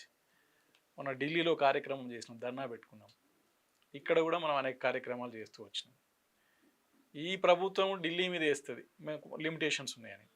మనం ఏమంటున్నామంటే, సరే ఈ ప్రభుత్వం ఢిల్లీ మీద ఉన్నాయంటుంది, నిన్న విధానాలకు అనుకూలంగా ఉంది కాబట్టి ఢిల్లీ మీద పోరాడదాం రా అని చెప్పేసి మేము తెలంగాణ బీసీ సమాజాన్ని కోరుతున్నాం. రేపు ఢిల్లీలో పెద్ద ఎత్తున పోరాటం చేయబోతున్నాం. మొన్న ధర్నా చేసినాం, 2 రోజుల కార్యక్రమం. మళ్ళీ ఒక 15-20 వేల మందితో ఢిల్లీలో జంతర్ మంతర్ పెద్ద పోరాటం. తర్వాత ఇక్కడ చిన్న చిన్న అంశాల కోసమే ఇక్కడ ఆమరణ దీక్ష చేసినాం. రేపు ఢిల్లీలో కూడా మరొక ఆమరణ దీక్షకు సిద్ధమవుతున్నాం. ఒక అన్నా హజారే లేకపోతే మనకు ఇవాళ గాంధీ, తర్వాత మనకు పెరియార్ వైకోం ఉద్యమం ఉన్నది కదా గుడికాడ, అవును అవును అక్కడ ఆమరణ దీక్ష చేసిండు తను. కాబట్టి వాళ్ళ స్ఫూర్తిగా రేపు ఢిల్లీలో మనం ఆమరణ దీక్ష చేస్తున్నాం. దేశంలో ఒక అప్పర్ క్యాస్ట్ కేజ్రీవాల్ అయితే ఇవాళ దేశంలో ఎంతో మంది బీసీ కేజ్రీవాల్ ఒక రాజకీయంగా కేజ్రీవాల్ ఎన్నో రాష్ట్రాలకు మళ్ళీ ముఖ్యమంత్రులు అయ్యే అవకాశం ఉన్నది. బీసీల ప్రాధాన్యతను పెంచుకుంటాం. కుల జనగణన అనేది కేంద్రాన్ని మెడలు వంచి నరేంద్ర మోడీ గింతీ కరో నయతో కుర్సీ ఖాళీ కరో, మన తీన్మార్ మల్లన్న మిర్యాలగూడలో వచ్చింది ఇది. ఎగ్జాక్ట్లీ. కాబట్టి ఇదే డిమాండ్ మీద ఢిల్లీలో పెద్ద ఎత్తున పోరాటం చేయబోతున్నాం. ఇది తెలంగాణ బీసీ అనేది దేశానికి దిశానిర్దేశం చేయబోతున్నాడు. కాబట్టి ఈ ఉద్యమంలో తెలంగాణ బీసీలంతా కూడా ఖచ్చితంగా భాగస్వాములు కావాలని చెప్పి బీసీలకు పిలుపునిస్తారు. సో తెలంగాణ రాష్ట్రంలో ఉన్నటువంటి ప్రత్యేక పరిస్థితుల నేపథ్యంలో ఇక్కడ ఉన్నటువంటి ప్రభుత్వం సమగ్ర కులగణన జరిపినప్పటికీ, సో ఇప్పటిదాకా అధికారులు అయితే మనకు బయటికి రాలేదు. సో కులగణనకు సంబంధించినటువంటి ఈ ప్రభుత్వం జరిపినటువంటి లెక్కలు బయటపెట్టాల్సిన అవసరంతో పాటు, సో దేశవ్యాప్తంగా ఉన్నటువంటి బీసీల్లో చైతన్యం నింపేందుకోసం తెలంగాణ ఒక ప్రయోగశాల కాబోతా ఉన్నది. సో అక్కడ ఉన్నటువంటి దేశవ్యాప్తంగా ప్రస్తుతం కేంద్రంలో ఉన్నటువంటి బీజేపీ ప్రభుత్వాన్ని, సో బీజేపీ ఆధ్వర్యంలో నడుస్తున్నటువంటి ఎన్డీఏ ప్రభుత్వం కూడా కులగణన దిశగా చర్యలు తీసుకోకపోతే, సో ఉత్తరాది రాష్ట్రాలతో పాటు సో ఇతర భారతదేశం మొత్తంగా కూడా బీసీ ప్రజలను చైతన్యం చేసేందుకోసం బీసీలందరినీ కూడా దేశవ్యాప్తంగా ఉన్నటువంటి బీసీలను ఐక్యం చేసే దిశగా సో తెలంగాణ నుంచే ఉద్యమ కార్యాచరణ ప్రారంభం కాబోతుంది. సిద్ధేశ్వరన్నతో పాటు ఇతర మిత్రులందరూ కూడా చెప్తా ఉన్నారు. సో మా రోజు వీరన్న ఆ రోజు 3 దశాబ్దాల క్రితం వేసినటువంటి విత్తనాలు సో క్రమేణా వృద్ధి చెందుతూ, సో నిజంగా ఆయన బూటకప్ ఎన్కౌంటర్లో మరణించినప్పటికీ ఆయన సిద్ధాంతాలను, ఆయన ఆశయాలను ఇప్పటిదాకా కూడా బ్రతికిస్తూ, సో ఇప్పుడిప్పుడే మళ్ళీ ఆ విత్తనాలన్నిటి ఒక చెట్టుగా, వృక్షాలుగా మారే సందర్భం తెలంగాణలో రాబోతున్నటువంటి విశ్వాసాన్ని వీళ్ళందరూ కూడా వ్యక్తం చేస్తూ ఉన్నారు. సో ఈ దశగా ప్రజల్లో చైతన్యం నింపేటువంటి క్రమంలో సో వీళ్ళందరూ కూడా చురుకుగా పాల్పంచుకోవడంతో పాటు ప్రజలందరినీ కూడా విజ్ఞప్తి చేస్తూ ఉన్నారు. ఇది అన్ని అణగారిన వర్గాల యొక్క ఆత్మ గౌరవానికి సంబంధించినటువంటి విషయం, ఆత్మాభిమానికి సంబంధించినటువంటి విషయం. సో అందరూ కూడా కలిసి రావాల్సిన అవసరం ఉందని వాళ్ళందరూ కూడా రిక్వెస్ట్ చేస్తూ, సో మరొక కీలకమైనటువంటి ఉద్యమ కార్యాచరణకు వీళ్ళంతా కూడా సిద్ధమవుతున్నారు. సో మిత్రులందరినీ కూడా ఉద్యమంలో కలిసి వస్తున్నటువంటి సందర్భంగా అందరికీ కూడా వెల్కమ్ చేస్తూ, థ్యాంక్స్ చెప్తూ, సో ప్రజలందరూ కూడా ఇంకా చైతన్యం అవుతూ బీసీల పోరాటం దిశగా మనందరం కూడా కదలాలని రిక్వెస్ట్ చేస్తూ, సో ఇది ఈరోజు మన మిత్రులతో ఉన్నటువంటి చిన్న చిట్ చాట్ కార్యక్రమం.